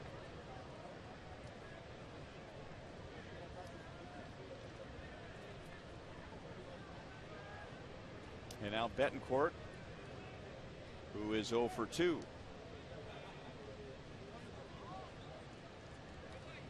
Betancourt becomes the 6th Royal to bat second. So a position where Ned Yost is trying to find the right guy. He's going to stick with Alex Gordon as long as Gerard Dyson is in here. Gordon leading off, Hosmer batting 3rd, Butler batting 4th, Francoeur batting 5th. But the number 2 position has featured 6 different Royals, and our own Nate Bukaty asked Ned about the number 2 spot in the lineup and the importance of it. And Ned said, it's not as important if your 1, 3, and 4 guys are hitting, but when those guys aren't hitting, then you're trying to find the hot hand who's going to give you a little something at the top of the order. Right, and they asked him too about certain guys hitting in the 2nd spot. You know, who's your prototypical type 2nd place hitter? And he said, well, we really don't have one because we don't have a prototype typical leadoff hitter. We don't have a Ricky Henderson as a base stealer. Guy that has to take a lot of pitches and really utilize that 2nd spot in the order. That's what he meant by that.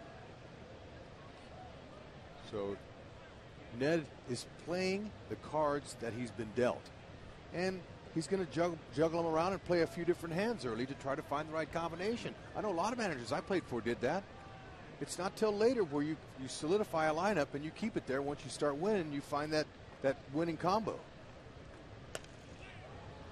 And as it worked out last year, Melky Cabrera spent almost the entire season batting 2nd for the Royals, but there was a lot more stability. And Alex Gordon putting together a career season, Melky Cabrera working on a career season. Eric Hosmer, when he was batting 3rd, was hitting better than expectations in some people's minds. Billy Butler was having another solid year. Jeff Francoeur was having a good year, and nobody was talking about the number 2 hitter. One of the 1,000 things I learned as a ball player was you're watched more when you fail than when you succeed. And watching Ned Yost and listening to him, I like what he's saying. He's carrying himself like he's a winner. Betancourt gets it over Cabrera.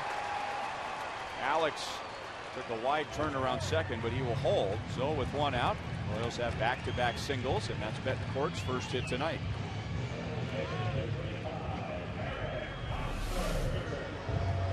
Okay, Betancourt reached out and hit it over Cabrera's head. Good stroke. Now, Alex Gordon thought about going to third base, but just wasn't quite sure. The play was right in front of him. He made up his own mind to stay home. And you do that sometimes when you have the meat of your order coming up. You don't want to run into an out. Now here's another hitter whose numbers don't look very good, but the Royals feel like Eric Hosmer is close, and in his last at bat he had a good swing and lined out to Peralta at shortstop. So what will the result be in this at bat? He takes a violent swing as he normally does, staying aggressive, and it's 0-1. Now he had a pitch on the inner half, middle end that he could pull, and he tried to pull, but his head came off of it. He impressed me this spring watching him use the opposite field for power. He can go that way too, so he just needs to be a little bit patient, a little more, wait a little longer. No balls and 2 strikes.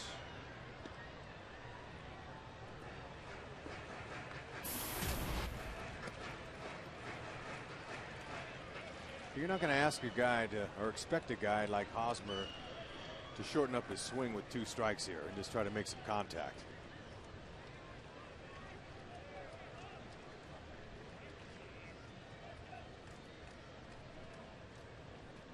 They're going to try and pitch him up and in, and it's down and away. Sometimes when you try too hard, you swing at pitches like that, and we saw that last night. A little bit out of Hosmer. Just trying to do a little bit too much, but Kevin Seitzer talked about, had all of his hitters saying you guys are all an individual piece. All of you sure are going to be here for a long time, but no one of you have to carry this team. You're all pieces to the puzzle. You're all teammates.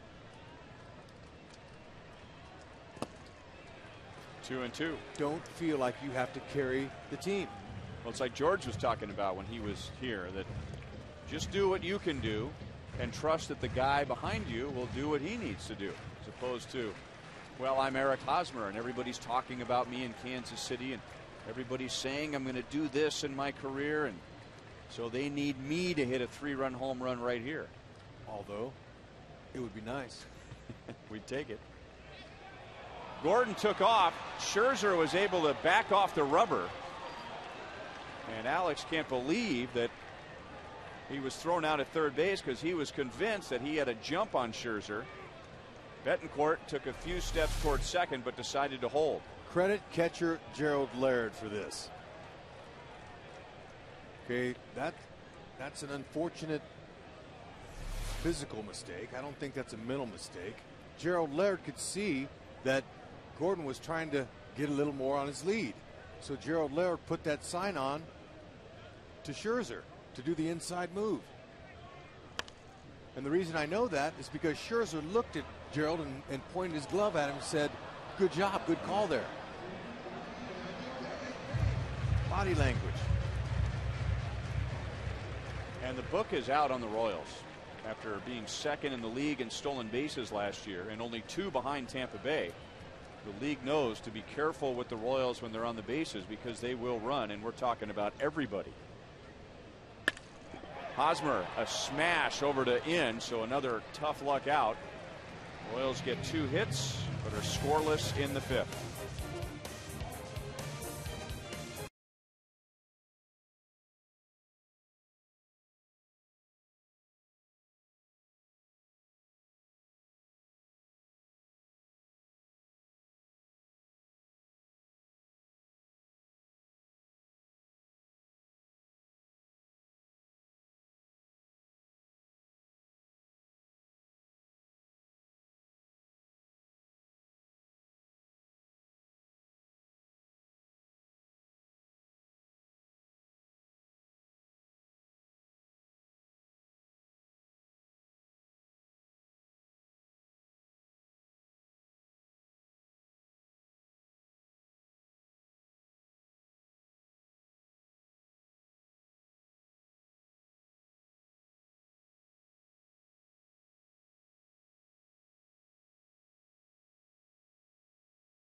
innings tonight and gives up 2 runs. And leaves with a 3-2 lead. Don't miss your chance to meet former Royal Willie Aikens. That's coming up on Saturday from 3 to 4 o'clock at the Majestic Team Store here at Kauffman Stadium. You'll have the exclusive opportunity to purchase the book Willie Mays Aikens, Safe at Home, and have it personally signed by the Royals great. That's this Saturday from 3 to 4 at the Team Store before the Royals take on the Blue Jays. And now a Chevy call to the bullpen. Royals will bring on Kelvin Herrera for the 2nd straight night. He pitched a scoreless 9th last night, and he began that inning pitching to Ryan Rayburn. And I mentioned last night that last year in September, Kelvin made his big league debut against the Tigers. First man he faced was Rayburn, and in his first big league pitch, he hit Ryan Rayburn. Okay, so Herrera, he features a very strong fastball, and it's in the upper 90s to triple digits at times. And that changeup he throws is a beauty. So he'll have to be careful with the location, though, because we've already chronicled almost every night with all these hard throwers that are in the league now. Every guy throws in the mid-90s. It can be hit if it's not located properly. So he's going to have to, and they're going to have to be pitch smart out of the pin now. Pitch smart. Try to hold it down. The last 2 nights have been well executed, played games. And they're on the verge of getting that first win here. But in order to do that, they're going to have to get some good relievers here. Rayburn got tied up. Escobar runs it down and throws him out.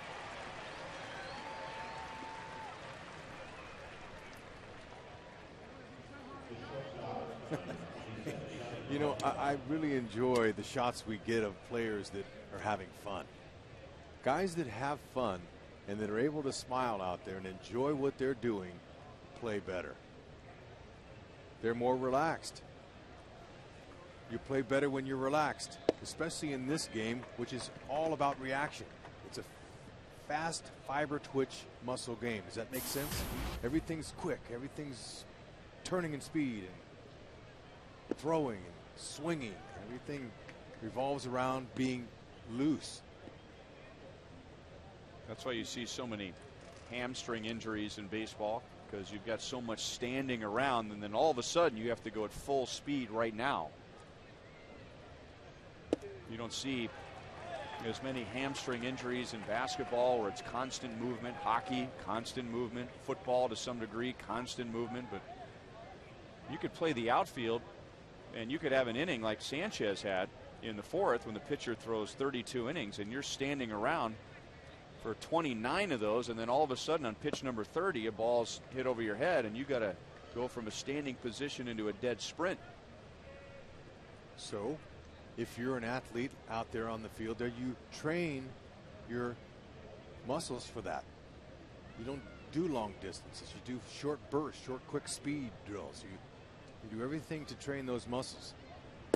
Ooh, man.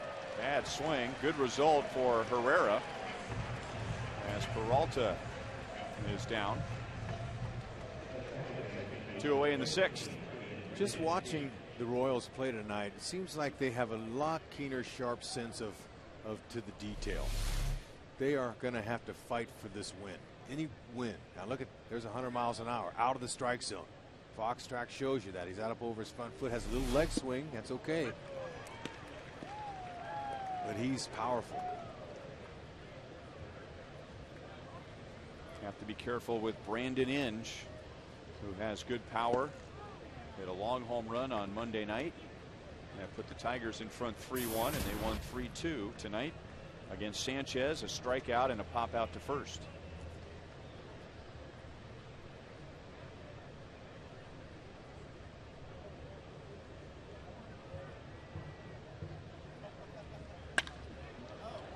Foul ball. Okay, Kelvin Herrera, he's very young, and this is his beginning, his first full season, and he's going to continue to learn more. And I talk about the ability to swallow and chew humble pie. Humble pie is something that's dished out to every player out there. Some have more than others, but you learn more when you fail than when you win. You learn how to carry yourself. You learn how to not let the hitter see body language.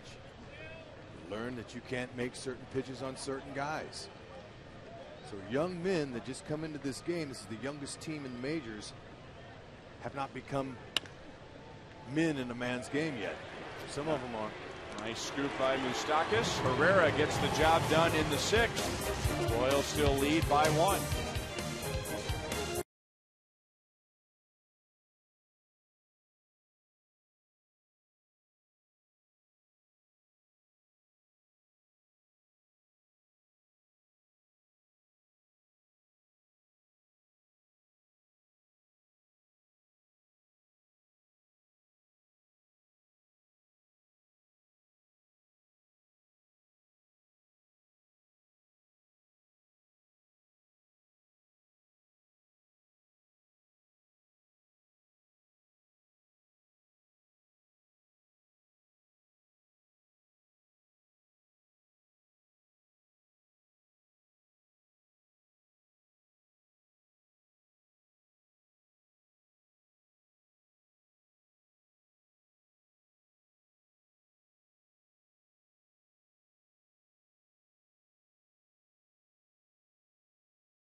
Stacy Link from Lone Jack, Missouri. If the Royals hit a home run in this inning, Stacy wins $1,000. If the Royals hit a grand slam out of the park, Stacy wins $25,000 from Sonic and the Kansas City Royals. Billy Butler celebrating his 26th birthday tonight. He has also celebrated an 8-game hitting streak. Singled in the 4th inning and scored on Humberto Quintero's double. You know, singles are nice. Anything you do on your birthday is always good to get a hit, but really what you want is the big fly.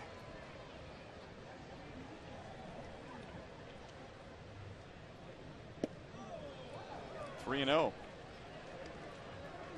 Nobody on, hitter like Billy Butler, 3-0. I'm going to give him the green light. 1-run game. Absolutely.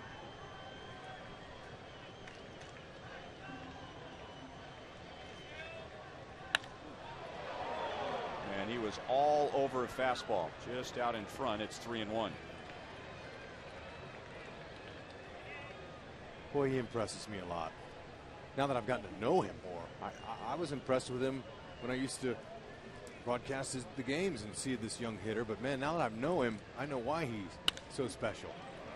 And he finds a hole on the left side for his 2nd hit. He has 7 hits in the 3-game series.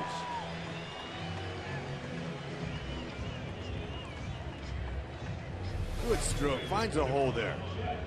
I'm telling you, this is an instant Mazda replay. Look at him, finds a hole. A guy like that, always going to find holes. He just has a knack for it. You know, he's so good at keeping his head on the ball. It seems like every time we show a replay of Billy, I mean, those 2 eyes are right on the ball when he's making contact. And talking to him before the game, I said, was that something that you were deliberate about as you were learning to hit?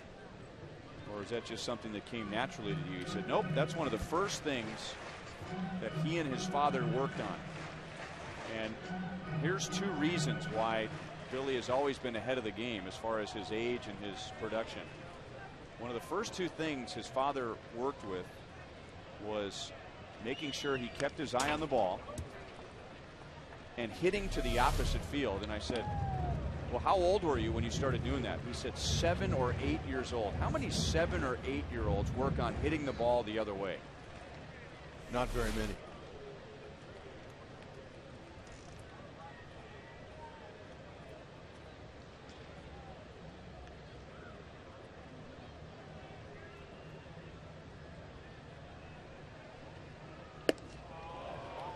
Going after a pitch up and out of the strike zone. It's 1-2. We also talk so often about the hitter keeping his hands inside the ball. And his father, as well as a coach that he had growing up in Florida by the name of Mark Campbell, who played a long time in the minor leagues, is that his approach, and this is something little kids are going to want to pay attention to, his approach when he was trying to hit the ball as a kid was to lead with the handle of the bat, the knob of the bat. That came first. The hands come through first with that bottom of the bat, the knob of the bat pointing toward the pitcher. Exactly. And then the hands came through. Bottom hand does the all barrel stayed back, then the hands came through. And you can stay inside the ball and use the larger part of the field. That's the whole idea by that. A lot of hits out there. Francoeur hooks it to Cabrera. They get the out at second, and they turn a double play. So Miguel Cabrera continues to look pretty smooth at third base.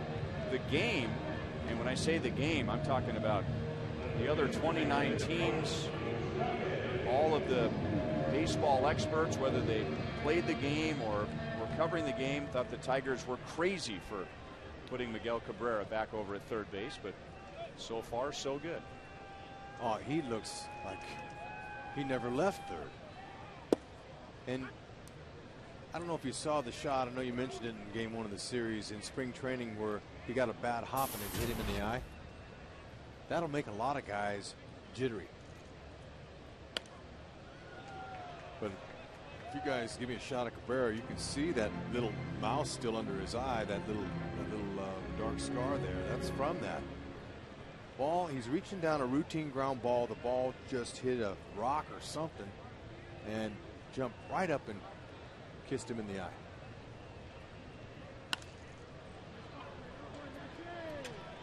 Peralta to the grass, to his glove. The inning is over. So no money tonight in our Sonic Slam inning. Our contestant Stacy Link from Royals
Baseball is brought to you by Panera Bread. 23 locations coming soon to Brookside. Visit us online at PaneraKansas.com. By Thoroughbred Ford. The best deals on new Fords are at ThoroughbredFord.com. And by AT&T Uverse, the new wireless receiver from AT&T Uverse. Visit att.com/freeyourtv. Rethink possible. 9 outs to go for the Royals on defense. trying to put an end to a 6-game losing streak. Kelvin Herrera faced 3 and retired 3 in the 6th, so he'll stay on for the 7th with Laird, Jackson, and Bosch coming up. Strike 1 to Gerald Laird, who walked in the 3rd inning and flied out to center in the 4th. Those plate appearances against Jonathan Sanchez, who went 5 innings, gave up 2 runs, 4 hits. And now Herrera's ahead, no balls and 2 strikes.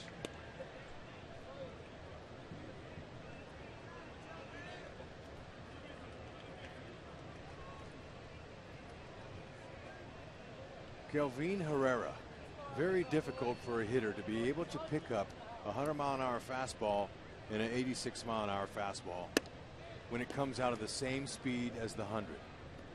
So what a hitter has to do is he has to look for the hard fastball and then adjust with 2 strikes to the other one, because you won't be able to hit 100 if you're looking for 86.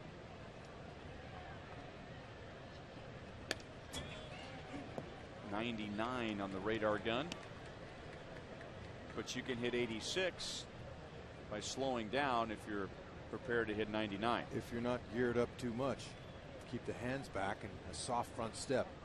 Don't get too far out in front, you can hit it. We saw Cabrera do that in Cleveland. Toward left center field, Meyer was playing Laird toward right center. Runner at first with nobody out. Let's show you what this pitch looks like. This is 100 miles an hour. Folks, watch his arm speed. Real speed. Okay, that's 100. Okay, got a punch out. Now watch this arm speed. Change up.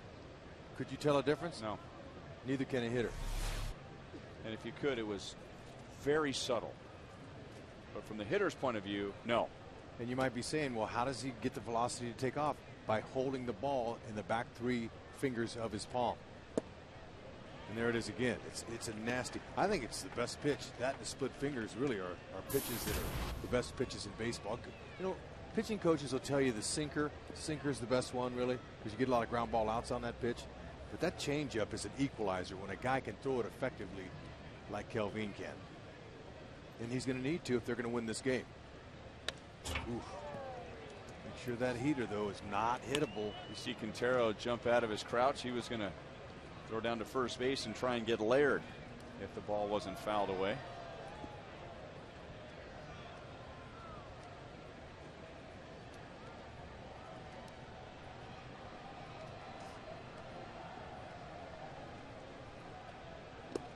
Jackson strikes out on the change.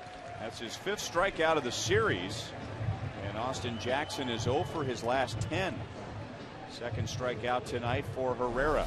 Looking for the fastball, couldn't adjust to the changeup.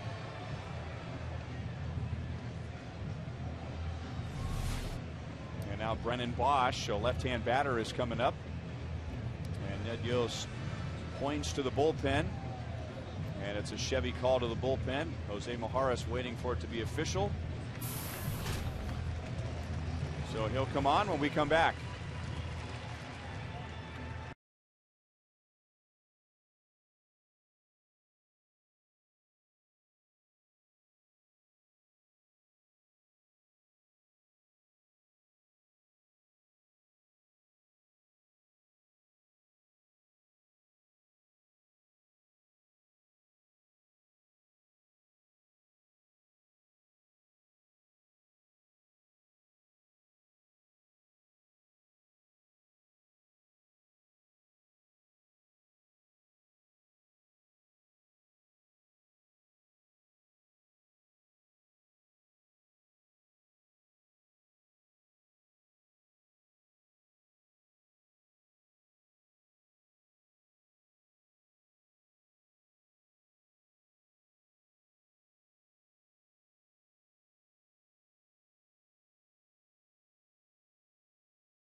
Maharis. And before we get to him, let's go to our AT&T trivia question for tonight.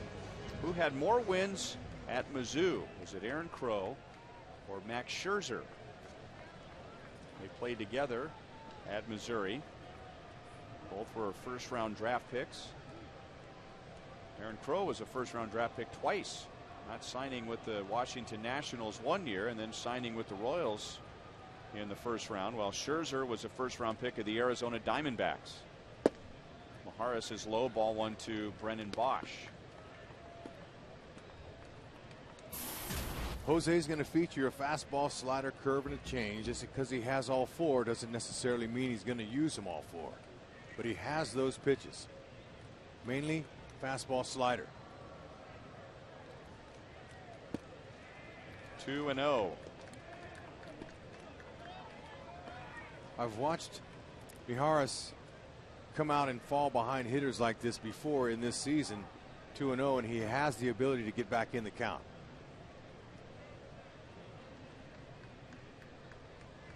Sanchez did a nice job going 5. Herrera got 2. Now the baton has been passed on to Miharis. Steady as she goes. I mentioned earlier, I've noticed the Royals are paying a little bit more attention to detail. A little bit better focus out there. They're starting to kind of get the feel where they can win. I can feel the confidence building. 2-2. By their body language. Watching them today out loosening up as a group. As Max Scherzer walked out to the bullpen, I watched Max Scherzer, and he was kind of checking them out going, okay, I know those guys are due. And they got smiles on their faces like those guys because they got a foul ball. Yeah, you couldn't tell the Royals have lost 6 in a row by the way they are bouncing around during batting practice, coming out to stretch, nobody hanging their heads, feeling sorry for themselves. Doesn't mean that they're not hurting because of the 6 losses in a row and no wins at home, but many of the young players, and this is preached to them while they're in the minor leagues, many of these young players are ahead of their time when it comes to maturity and the ability to just wash one day away and start new the next day.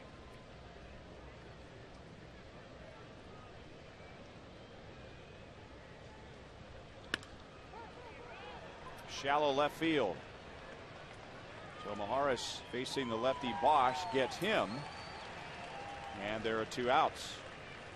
So many life's lessons these young guys will learn as they evolve into big leaguers. The fact that you have to show up every day, you have to perform, you have to produce in order to keep your job, like a lot of people have to do. So what you did yesterday, you learn from, but you have to look ahead. And that's really true in this game. As we saw a picture of Danny Duffy, who's evolving before our eyes.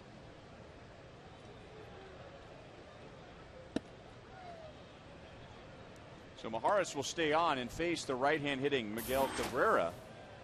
But Cabrera is 0 for 5 against Maharis. So this is a good matchup in Ned Yost's mind. He gets the lefty Bosch, a righty with whom he's done well against.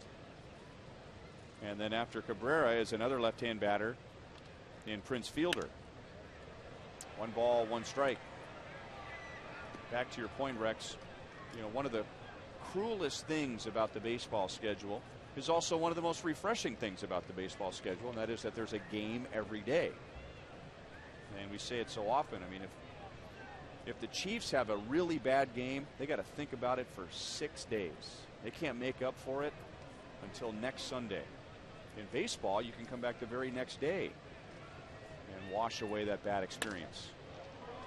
The shift was on up the middle, and Cabrera makes full use of it, and he singles into right center field. The Royals had Betancourt guarding the middle. If he's at his normal depth and alignment, that's probably hit right to him. Miguel Cabrera on his birthday, just like Billy Butler, who's also celebrating a birthday, has 2 hits. You know, I'm going to play him straight up. You see where Cabrera is right here. I mean, excuse me, Uni. He's playing him to pull, but Cabrera, he has so many inside-out swings, he uses the whole field. I'm going to play him straight up. That's just me. First and third, and now Maharis has to get Prince Fielder.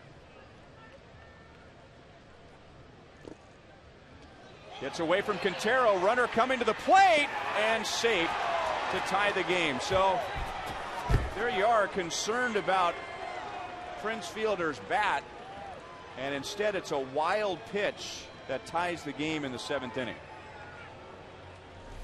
Well, Quintero, he didn't get down and block that ball. He stayed in his crouch, and the ball hit off the heel of his glove and it got away. Instead of playing it safe, he thought he could pick it. And Laird knew exactly where to step on that plate.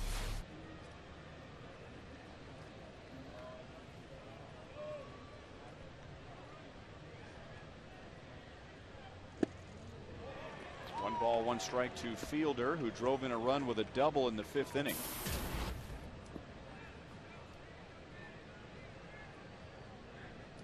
I just got through talking about paying attention to detail. And detail means going down on your shin guards and blocking the ball and keeping it in front of you instead of trying to pick it. And again, a Tiger hitter beats the shift. Miguel Cabrera scores from second. Fielder drives him in for the 2nd time tonight, and now Detroit leads 4-3. So ground balls with normal alignment that might have ended the inning. Instead, nobody's there, and they're ground ball base hits to the outfield. Okay, there's the shift. You got 3 fielders on the right. Okay, leaving that whole left side open for a base hit. Now, we don't know for sure, but maybe none of this happens if Quintero drops down and he blocks this ball. Instead, he stays up and tries to glove it, and it kicks off of his arm and his heel of his glove and opens up the door. That's not paying attention to detail. Lewis Coleman jogs in to face Delman Young.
Wins at Missouri. Was it Aaron Crow or Max Scherzer?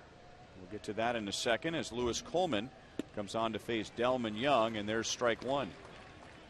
Well, Aaron Crow had a 13-win season his junior year, and Max Scherzer had a 9-win season his sophomore year, and it's Aaron Crow on the left, Max Scherzer on the right. They did play together for a while in Columbia. In fact, if you ask Aaron Crow about his college experience, he will say that Max Scherzer was an older pitcher that mentored him. Helped him adjust to college baseball his freshman season.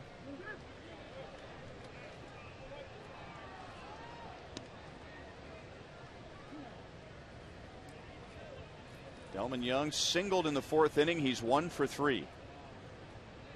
Tigers have gotten 2 runs in the inning, 1 on a wild pitch and 1 on a ground ball base hit from Prince Fielder. He was driven in 2, and now Young into left center field. Meyer with a long run, and he slides to make the catch and save further damage. Stretch time at Kauffman Stadium. The Royals are down 4-3. Nice grab.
Four to 3, Joel Goldberg back at Kauffman Stadium. Panera takes us around the league. Minnesota on top of New York late in that one. Morneau a pair of homers. Tampa Bay all over Toronto. Blue Jays come here for a 4-game set. Chicago leading Baltimore big. Oakland and LA underway. Same as Cleveland and Seattle. And should mention, Ryan, that Genmar Gomez suspended 5 games for hitting Mike Moustakas. Jack Hanahan got a $500 fine, as well as their manager Manny Acta, and Chris Perez fined for his tweet. Guys? Well, kind of saw the suspension coming for Gomez, and it all goes back to the actions of Shin-Soo Choo. If he gets hit on the leg and just goes down to first base, we don't have the first bench clearing incident. It probably does not result in Gomez hitting Mike Moustakas with the first pitch of the next half inning. And Quintero gets hit. He's unhappy about it. And now Quintero and Laird start to get into it. He's a home plate umpire. Brian Knight pointed to first base to Quintero and said, take your base, go to first.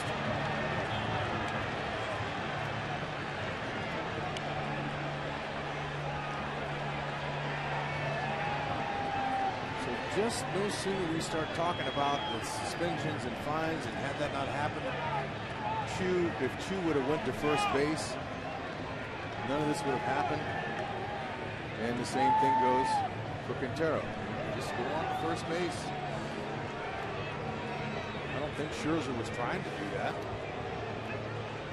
I don't think Quintero reacted to Scherzer, though, the way Choo did to Sanchez. No, but regardless, the same outcome. I mean, fortunately, nothing broke out, but here's a fastball that got out of the way. And, okay, he threw his bat down. Everybody knew. I think Laird said, hey, watch out. Don't throw the bat towards me. That's probably what he said. Yeah, that's exactly. He's looking down the bat, and Quintero You know.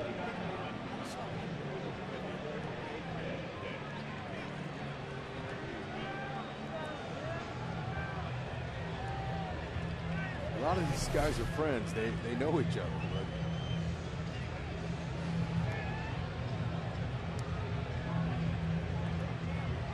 maybe the Royals can come back and get some runs on the board here.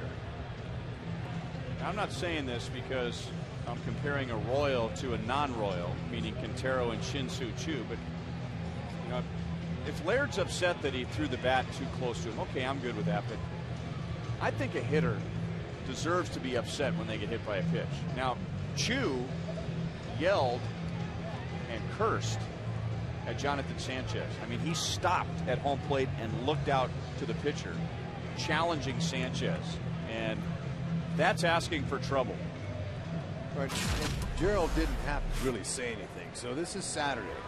Okay, hits him in the thigh, and Choo himself said he overreacted, but he's frustrated because last year Jonathan Sanchez hit him in the thumb and broke his thumb, or hurt his thumb.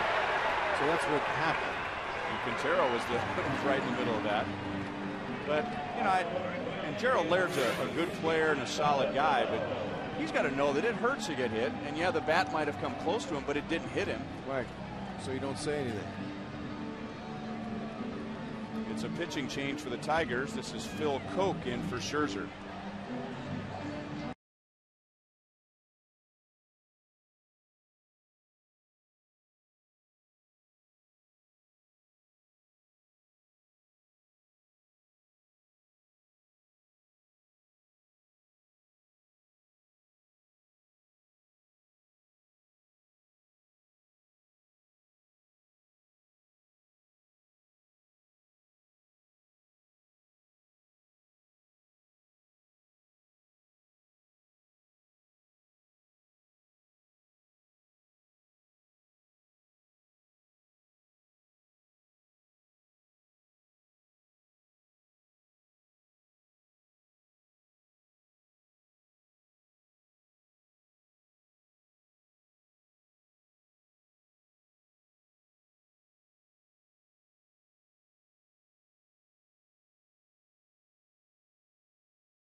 Max Scherzer pitch is at first base. Then the pitching change. Our first T-shirt Tuesday is coming up on May 8th with the Red Sox in town. First 10,000 fans receive this T-shirt presented by Teva. Gates open at 5:30, so get here early. Go to Royals.com/T-shirt Tuesday or call 1-800-6-ROYALS for tickets. This is Phil Koch, who is coming on to face Mitch Meyer, but when Koch was announced into the game, Ned Yost countered with a move and goes with right-hand hitting Jason Bourgeois. And this is one of the main reasons why Bourgeois was attractive to the Royals when they traded for him. As Fielder goes to the railing, runs into our camera and makes the catch. And just to finish the thought, a right-hand bat to come in against a lefty late in the game.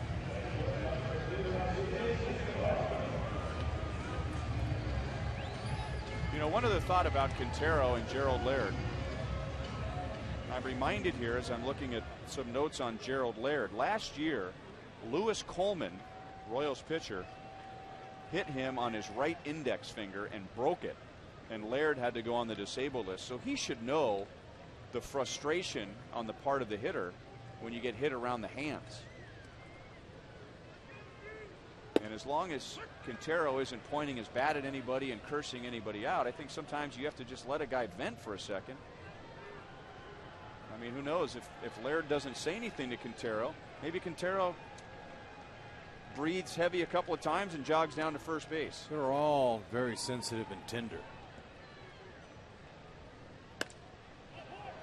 Escobar goes the other way, and Bosch was playing him that way. He makes the grab. Escobar 1 for 3, which includes a 2-run home run.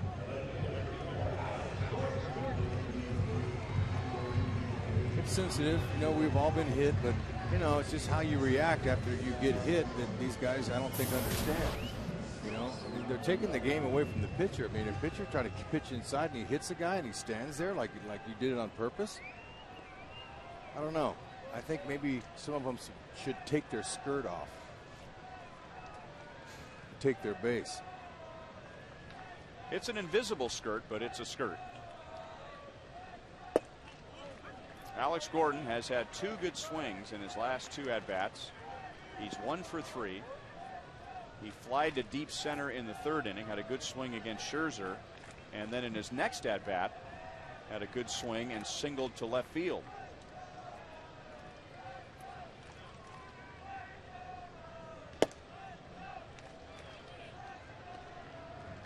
Okay, Phil Koch, he's got a good fastball. He'll go low to mid-90s with it. He's got a big slider, pretty good changeup. He'll slide the ball away from the lefty.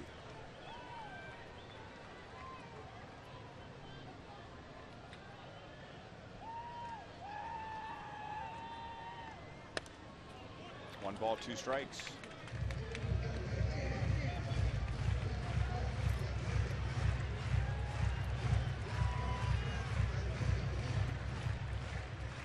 Last year, Jim Leyland put Phil Koch in the starting rotation to begin the season.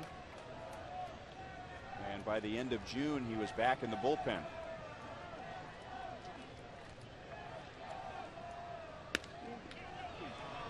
Very shallow center. Inge got a good break going out from second, and he makes the catch. 8th inning, Tigers lead 4-3.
Of the 8th, Joel Goldberg, Jeff Montgomery getting ready for Boulevard Royals Live. After the game, we will break this one down, take a look at Jonathan Sanchez's performance here. Billy Butler keeps swinging a hot stick, and we will start to get you ready for that wraparound series.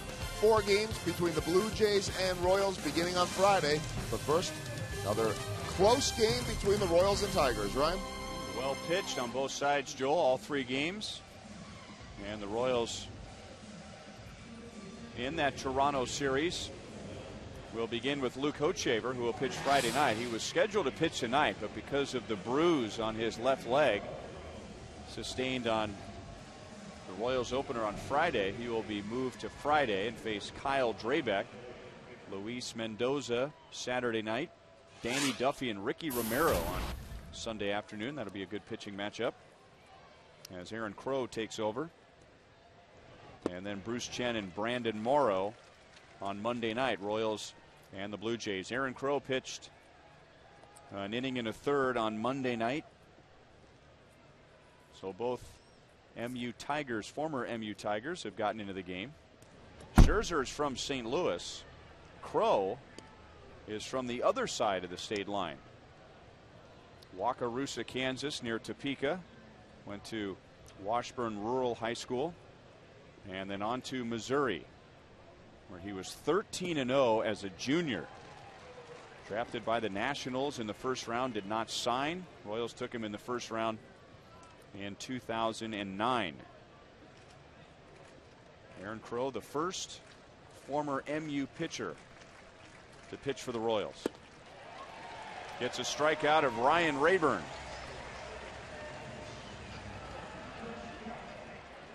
Okay, all sliders. He's got a really nice fastball as well, but his best pitch as a reliever is a slider. And he's got 4 pitches, but he doesn't use them when he comes in like this. It's mainly fastball slider.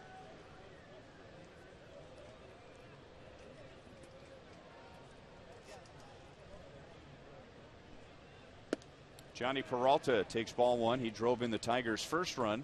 That was in the second inning. Tigers had a 1-0 lead when Alcides Escobar hit a 2-run home run in the third to put the Royals in front 2-1.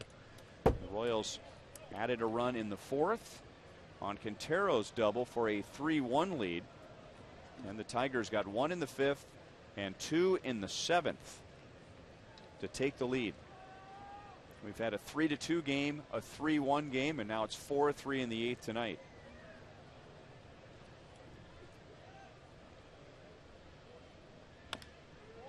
Two and one. You know, Crow and Scherzer, weren't the only ones that attended schools in Missouri. Home plate umpire Brian Knight, just in his second year, he attended William Jewell College in Missouri. Liberty.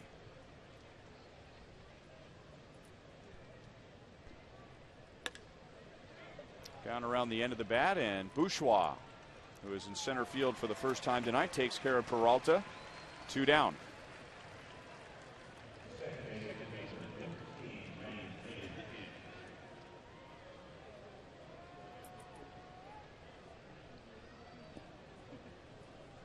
And now Crow gets Brandon Inge, who is 0 for 3.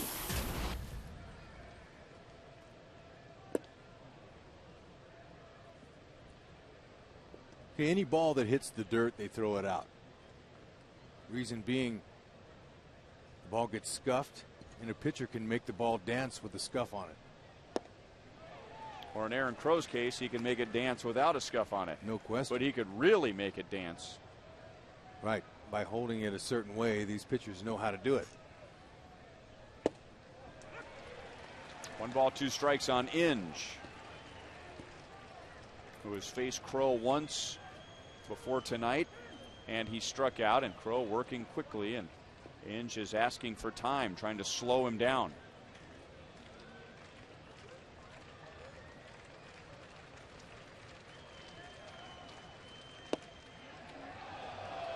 Crow was on his way to the first base dugout. He thought that was strike 3.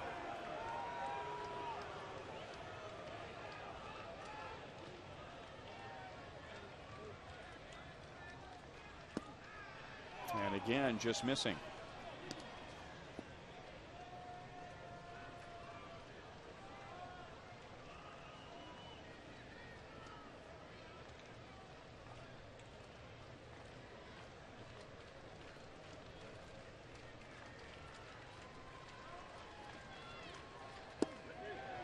That's a strike. Crow strikes out 2. So he does his job. Royals still down by 1 to the bottom of the 8th.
Billy Butler has 2 hits, and as promised earlier, it's Miller time, brought to you by Miller Lite. Okay, he's staying all over the ball. Royals are in this game. Hitting, slashing, dashing, scoring a few runs. Billy Butler finding another hole. He'll be up this inning. And he'll be facing Joaquin Benoit, who is very impressive in last night's game, pitching the 8th. Struck out the side, and in the middle of it, he gave up a triple when Brennan Bosch went diving for a ball he shouldn't have on a base hit from Jeff Francoeur. He'll get Betancourt, Hosmer, Butler, and if anybody gets on, Francoeur. 90% changeups he threw last night. Got a good hard fastball, mid-90s, but that changeup is really a good one.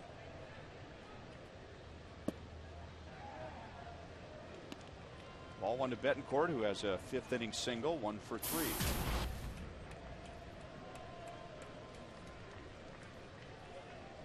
He got a lot of pitches that were down in the zone, and a lot of Royals hitters were swinging and missing on him last night. So we'll see if they can take a few of those pitches like Betancourt just did. 2-0. Now, so you don't necessarily have to sit on his fastball right here when Benoit will throw a changeup. They need some base runners here.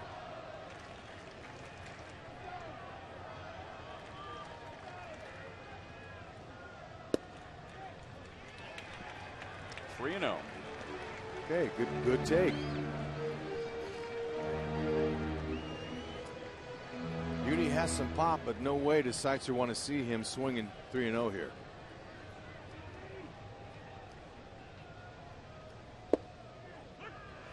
Three balls, 1 strike.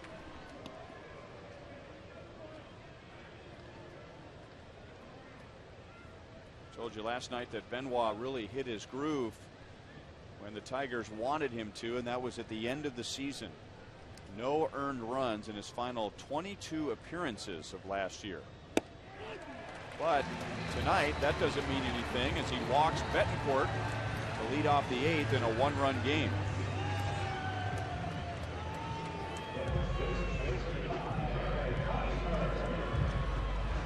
And now we got a hitter coming to the plate who is due. Eric Hosmer is 0 for his last 10. So he's due in that regard, but also in his last 2 at-bats, he has lined to short and hit a bullet to the second baseman Brandon Inge on 1 hop and grounded out. 0 for 3, could easily be 2 for 3. He's going to bunt. I don't know if that came from the dugout or if that was just his own decision to help the club. 1 strike.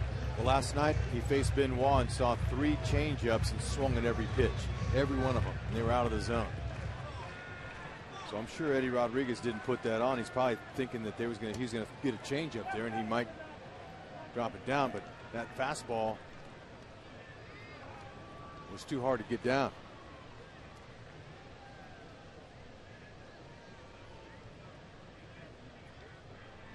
Not bunting this time. And he lifts it foul off to the left field side.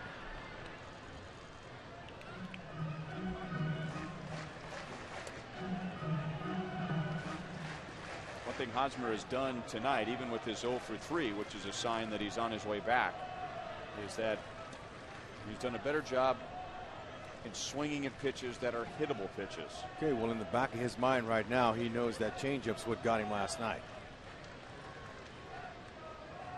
Laird called for the change, but Benoit shook it off.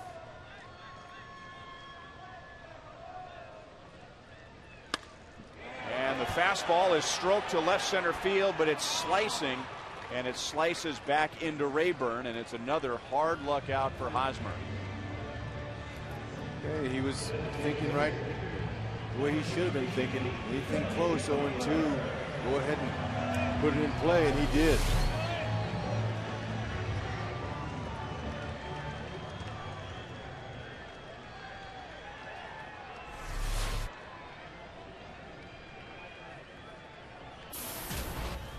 Okay, birthday boy, go ahead. And he He was down swinging at a Benoit changeup last night. 2 singles tonight and a run scored. He has an 8-game hitting streak, and he has 7 hits in this 3-game series.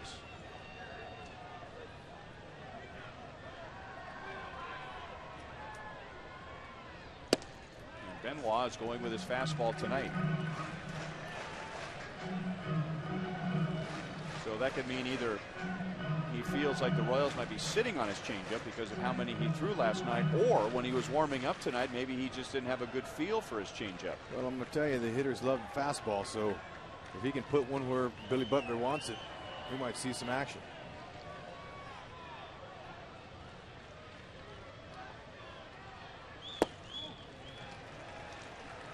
Two and 0.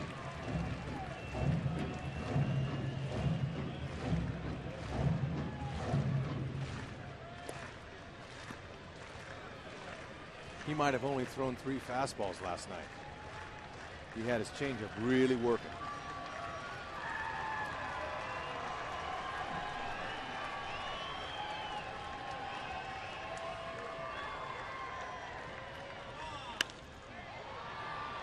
A little late on the fastball and fouls it into the seats. And I guess that right there is the result of having the changeup in the back of your mind. Because Billy can certainly handle a fastball up and away at 94, but I guess you always have to be thinking to yourself, don't be too quick with this guy. I've seen Billy hit that ball into the right field bullpen. Just a little behind it. You might be right in his thinking. He's got such great eyes and hands, though. He can handle that changeup if it's elevated a little.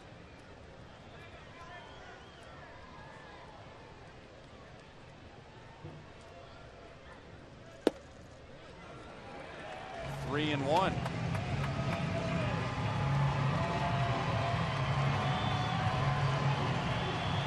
Pretty good spot there. He wanted it.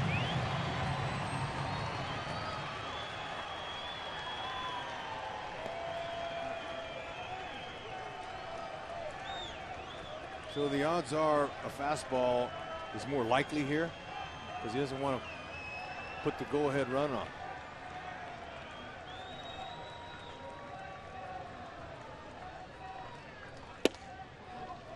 And it's ball 4. So 2 walks for Benoit after striking out the side last night. And the only hit he gave up last night was a triple to Jeff Francoeur. And now Francoeur comes to the plate with 2 on. Betancourt at second, and it'll be Chris Getz running for Butler at first. Okay, this is the right move right here. It gets in there. He's got excellent speed. He can score on a well-placed ball.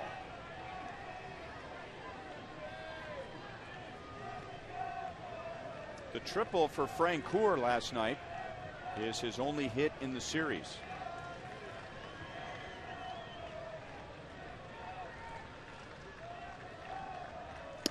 Way outside, and Laird just made a great play that keeps the double play in order for the Tigers, and it also keeps the go-ahead run out of scoring position.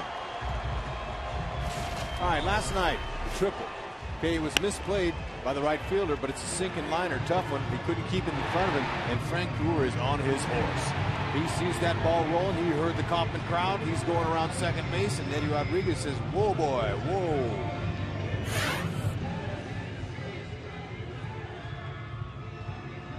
All right, so now this meeting here, obviously Benoit's missing, but not by much. He's just missing a little bit. Typically, when a pitching coach goes out and talks to the pitcher, most of the time they come right back in there with a fastball to try to get in the count. I've seen maybe a slider or a cut fastball. I don't know if I've seen the changeup yet. He threw it once, and it was low and out of the zone. Betancourt took it.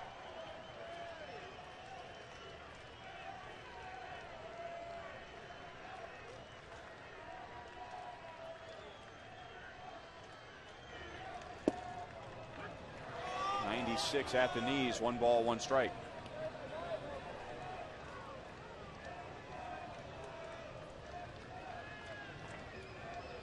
Royals 1 for 2 with runners in scoring position, so only 2 opportunities so far tonight to drive in a runner from scoring position. Betancourt, the tying run at second, gets the go-ahead run at first.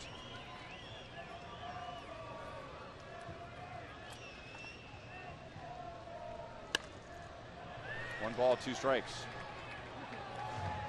Okay, the Royals overall so far in the young season are hitting .280 as a team with runners in scoring position. Frenchie is 2 for 8.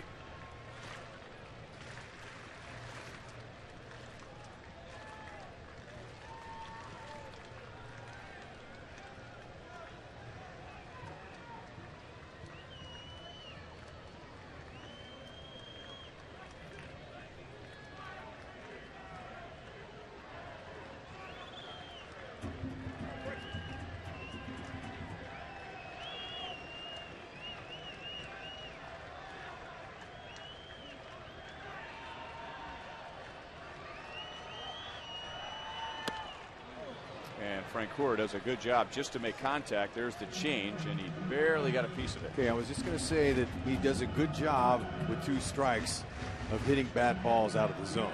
Okay, so really, there it was. Now, I've seen him get 3 or 4 hits this year already with some defensive swings up there. He can do that, but really the pitch that he wants to drive is the fastball. So after that changeup, Benoit and Laird are probably thinking, all right, let's throw it a little lower and maybe he'll swing at it. Or they might try to surprise him up with a fastball.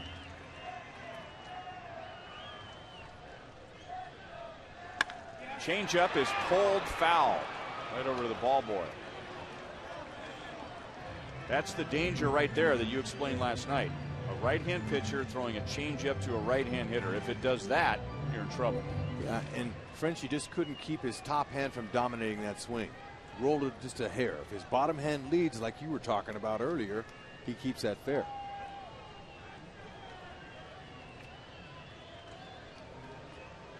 But a big hit here would be nice for Francoeur, who is their clubhouse leader.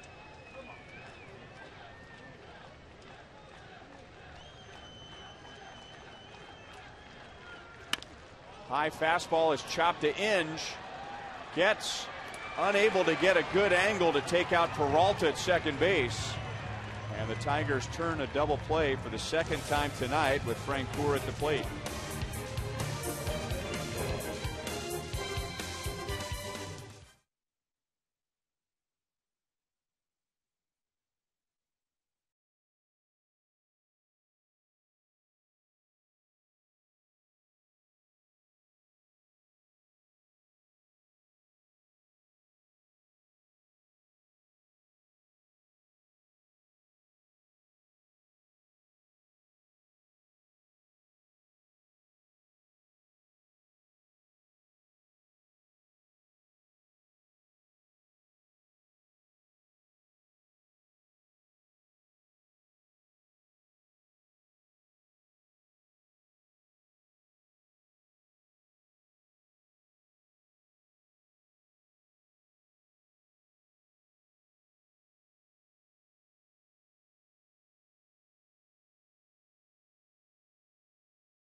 Out now, replaced by Jason Bourgeois, but he did turn in our Home Depot doing more on defense. When this ball left the bat, I didn't think he was going to get to it. Didn't have to lay out in a full dive, but made sure with that one. Got to get it. That away, nice play.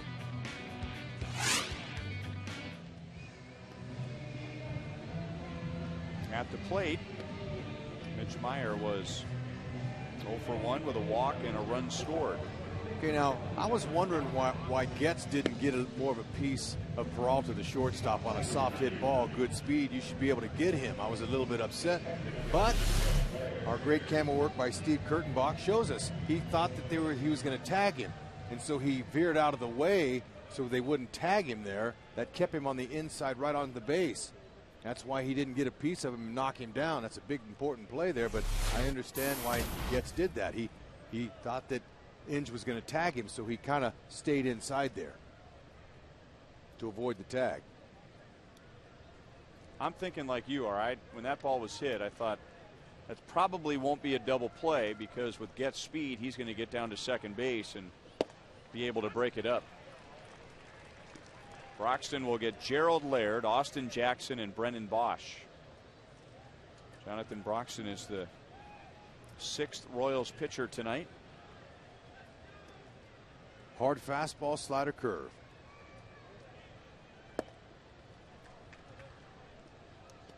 Laird has been on base twice. He has scored a run. Scored the tying run in the 7th inning on a wild pitch. Heads up, coming down from third.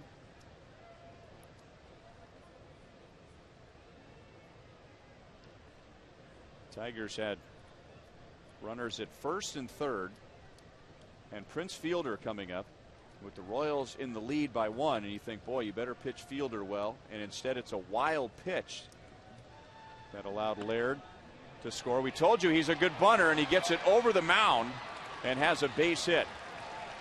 So a good bunter who didn't have a good bunt, but gets a good result. Yeah, and Broxton, as agile as he is for a big man, he almost caught that. So there it was, Laird taking a chance another slider was coming. It was a fastball, so he couldn't quite get it down. And Broxton makes a nice effort for it, would have turned him through, but says, I don't think we want to take a chance to throw the ball away. So that's going to be a base hit. But look at Broxton. He put the brakes on and went back, almost had it. Broxton moves well. And he did the right thing after he delivered the pitch and he saw the bunt. He was charging in to field the bunt. But it was a heads-up play not to throw it in panic and throw it away. And now Jackson wants to bunt. Broxton will have to hit a moving target, and he gets it to Betancourt. So Jackson, who's 0 for his last 10, chips in with a sac bunt and gets Laird up to second base. Okay, now Broxton would have gotten Laird at second had he got a handle on the ball the first time. Watch it, he bobbles it. He was already looking that way, but he couldn't find the handle. And again, he was smart. He didn't panic, and he got the sure out. You got to get it out on a sacrifice situation. But Laird would have been out had he found the handle the first time.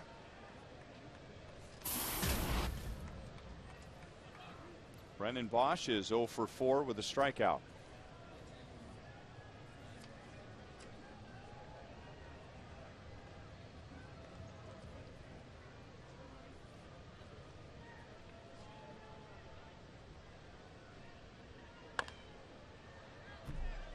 Oh and 1.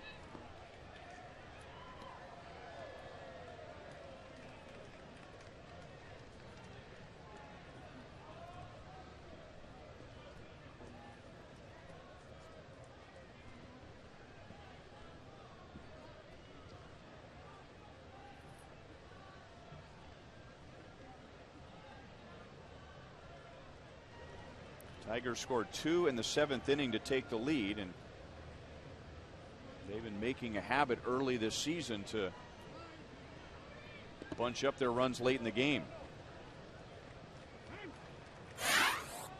Okay, it's a sign of a pretty good offensive team when you know when the pressure's on that you can go ahead and hit. See, 7+ innings. Look at the numbers, how they increase there.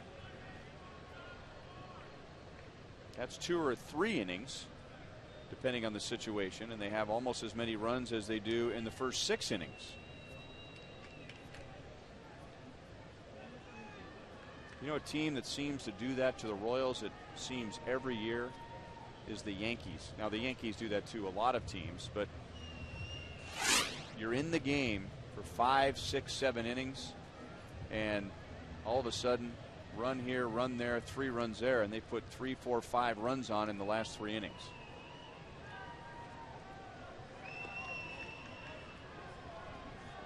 Yeah, those late runs really hurt the opposing pitching staff.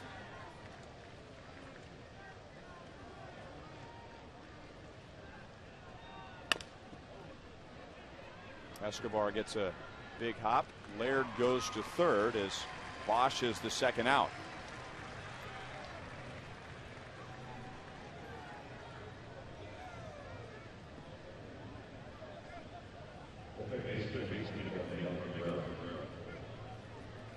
Laird still having a chuckle, I'm sure, about that bunt that he was trying to drag up the third base side, and said he bunted it over Broxton's head, and that's what got him on base. And now he's at third for Miguel Cabrera, who put an end to an 0 for 22 last night with 2 hits, and now he has 2 more hits tonight.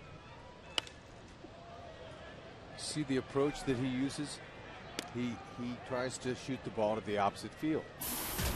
That's why he always hits for a high average. He uses the large part of the field. And Uni, he's not quite over. The last time he was up, he was playing there, so he is favoring the hole a little bit more. Both Cabrera and Fielder were able to beat a Royals shift as they were guarding a certain part of the infield, which exposes another part. And Cabrera got a base hit to right center field on the ground, and Fielder got a base hit to left center field on the ground. No balls and 2 strikes. And in defense of the Royals, it looks bad when you have guys out of position like that, but they're going on a couple of guys who've been around for a long time, and there are charts called spray charts which show you the tendencies of the hitters over the course of their career. But tonight they went against the spray chart. You can have spray charts, but you can't have power charts? Well, we've got a power chart tonight. I'm just messing with you. And you explained it. No, but you're exactly right. But Cabrera has no intention of rolling over and trying to pull the ball. He's looking to that opposite field. And Francoeur's out in right. He's hugging that right field line. He can see what the hitter's doing from there. Again. So good outfielders don't need the outfield instructor to move you. You can tell by the way the pitcher's pitching and the way the hitter's swinging that you'll move step by step. See, now Frenchie's moving over there a little more even. Each pitch, sometimes you'll move over a little bit more because he has the idea, and what Cabrera's been seeing what I'm seeing. He's going to the opposite field. There's their outfield instructor, Doug Sisson, right there.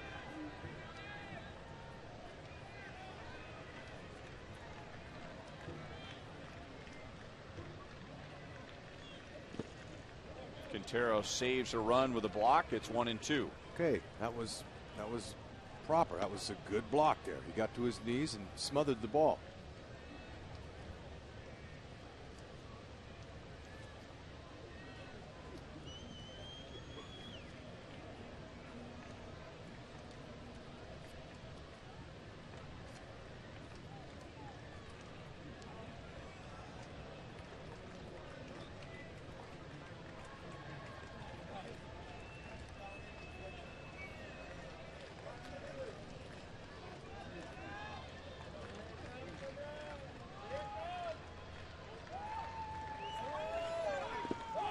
Struck him out on a pitch in the dirt. Quintero tags him out to complete the strikeout. Royals down by 1. Coming up in the bottom of the 9th with Moustakas, Quintero, and Bourgeois.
1 run and 3 runs in this series with the Tigers, trying to avoid a sweep. The Tigers will upgrade their defense with Don Kelly in right field, and they've got their closer Jose Valverde on the mound. Valverde closed out last night's game where he had a 2-run lead. It was his 2nd save of the year, blew his first save opportunity of the season after being a perfect 49 for 49 last year.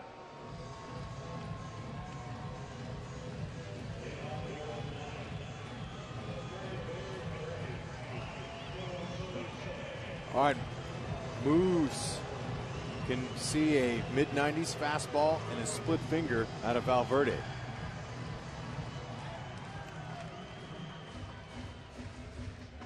He'll be looking for that fastball out over the plate, believe me.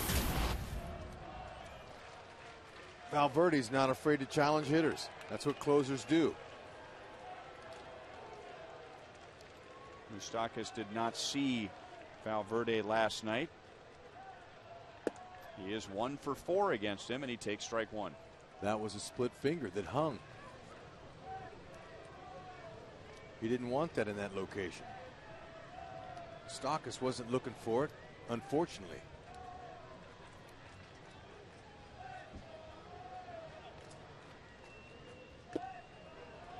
And another one that stayed up. No balls, 2 strikes.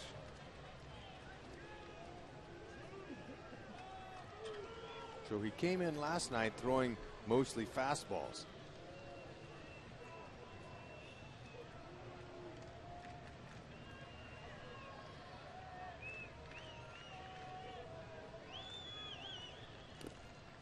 Just nicked it.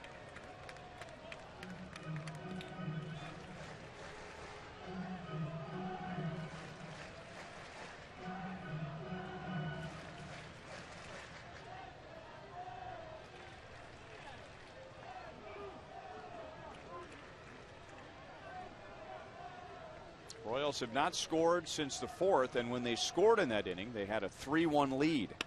Fastball stayed out over the plate, and again, with some slice on it, Rayburn is able to go over and make the catch. Moustakas is 1 for 4.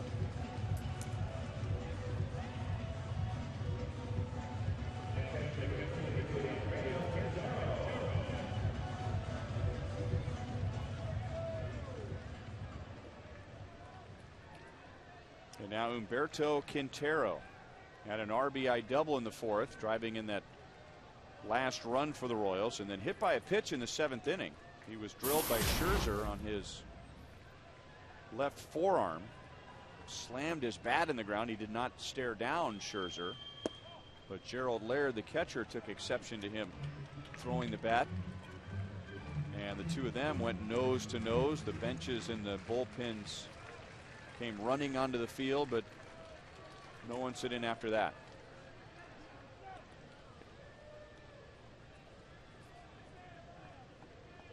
Looking for a base runner or more.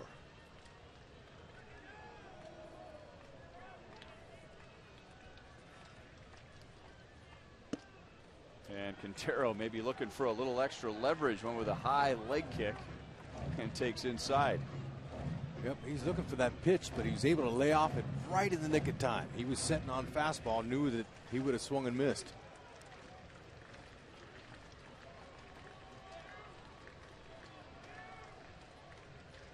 Quintero doesn't have an official major league at bat against Valverde, but he used to catch Valverde, who pitched for the Astros in 08 and 09. And now it's 3 balls and no strikes. Valverde had 44 saves for the Astros in 08. That led the National League. And then in 2009 had some injury problems and had 25 saves for the Astros, and then spent 2010, 2011 with Detroit.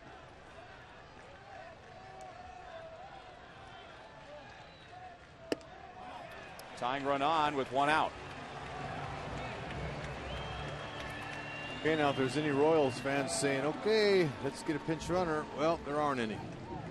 Getz has already went in, and so has this Bourgeois, who's hitting next. The only person left is backup catcher for tonight, Brian Pena.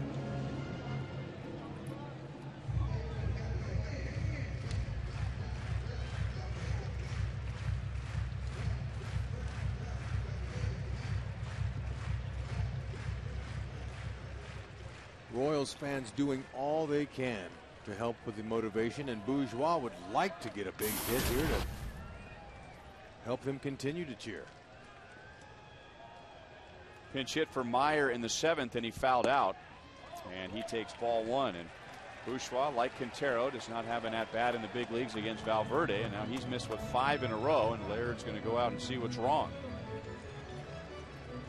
Well, he's probably telling him, hey, look, Bourgeois, he doesn't have a lot of power, so look, which one do you think feels better, your split finger or your fastball?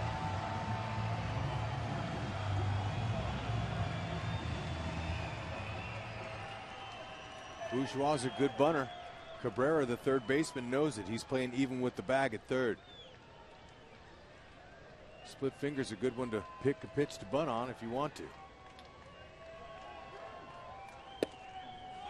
Takes a strike to make it 1-1.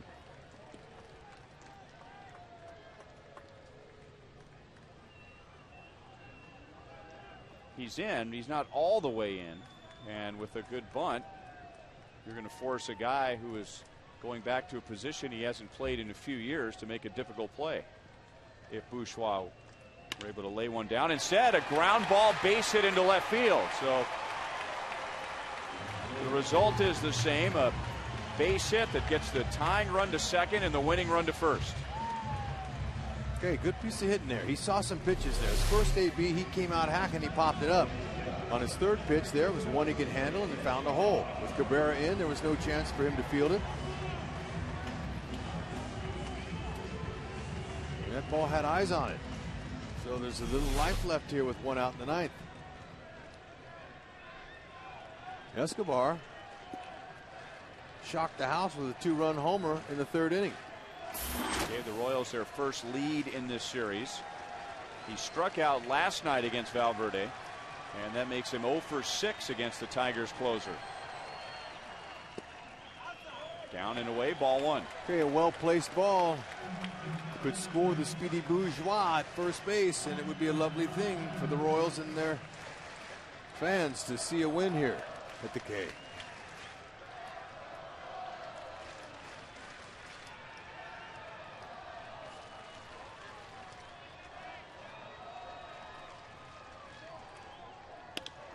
Grounded to Cabrera. He steps on the bag and finishes it off with a game-ending double play. And I don't know if he could have done anything but that. The ground ball led him right to third base. And because the ball was hit hard, he had plenty of time to set himself and throw over to first. Buzzard luck. If he's off that base, this game might be over the other way. Wow. Yeah, he had to touch the base. He did. It took him right to it. Man. And for the Tigers, that's their 3rd double play of the game. So Jim Leland's Tigers come to Kansas City, and in 3 well-pitched games, they sweep the series to improve to 9-3, while the Royals' losing streak goes to 7. 4-3 Tigers will be back.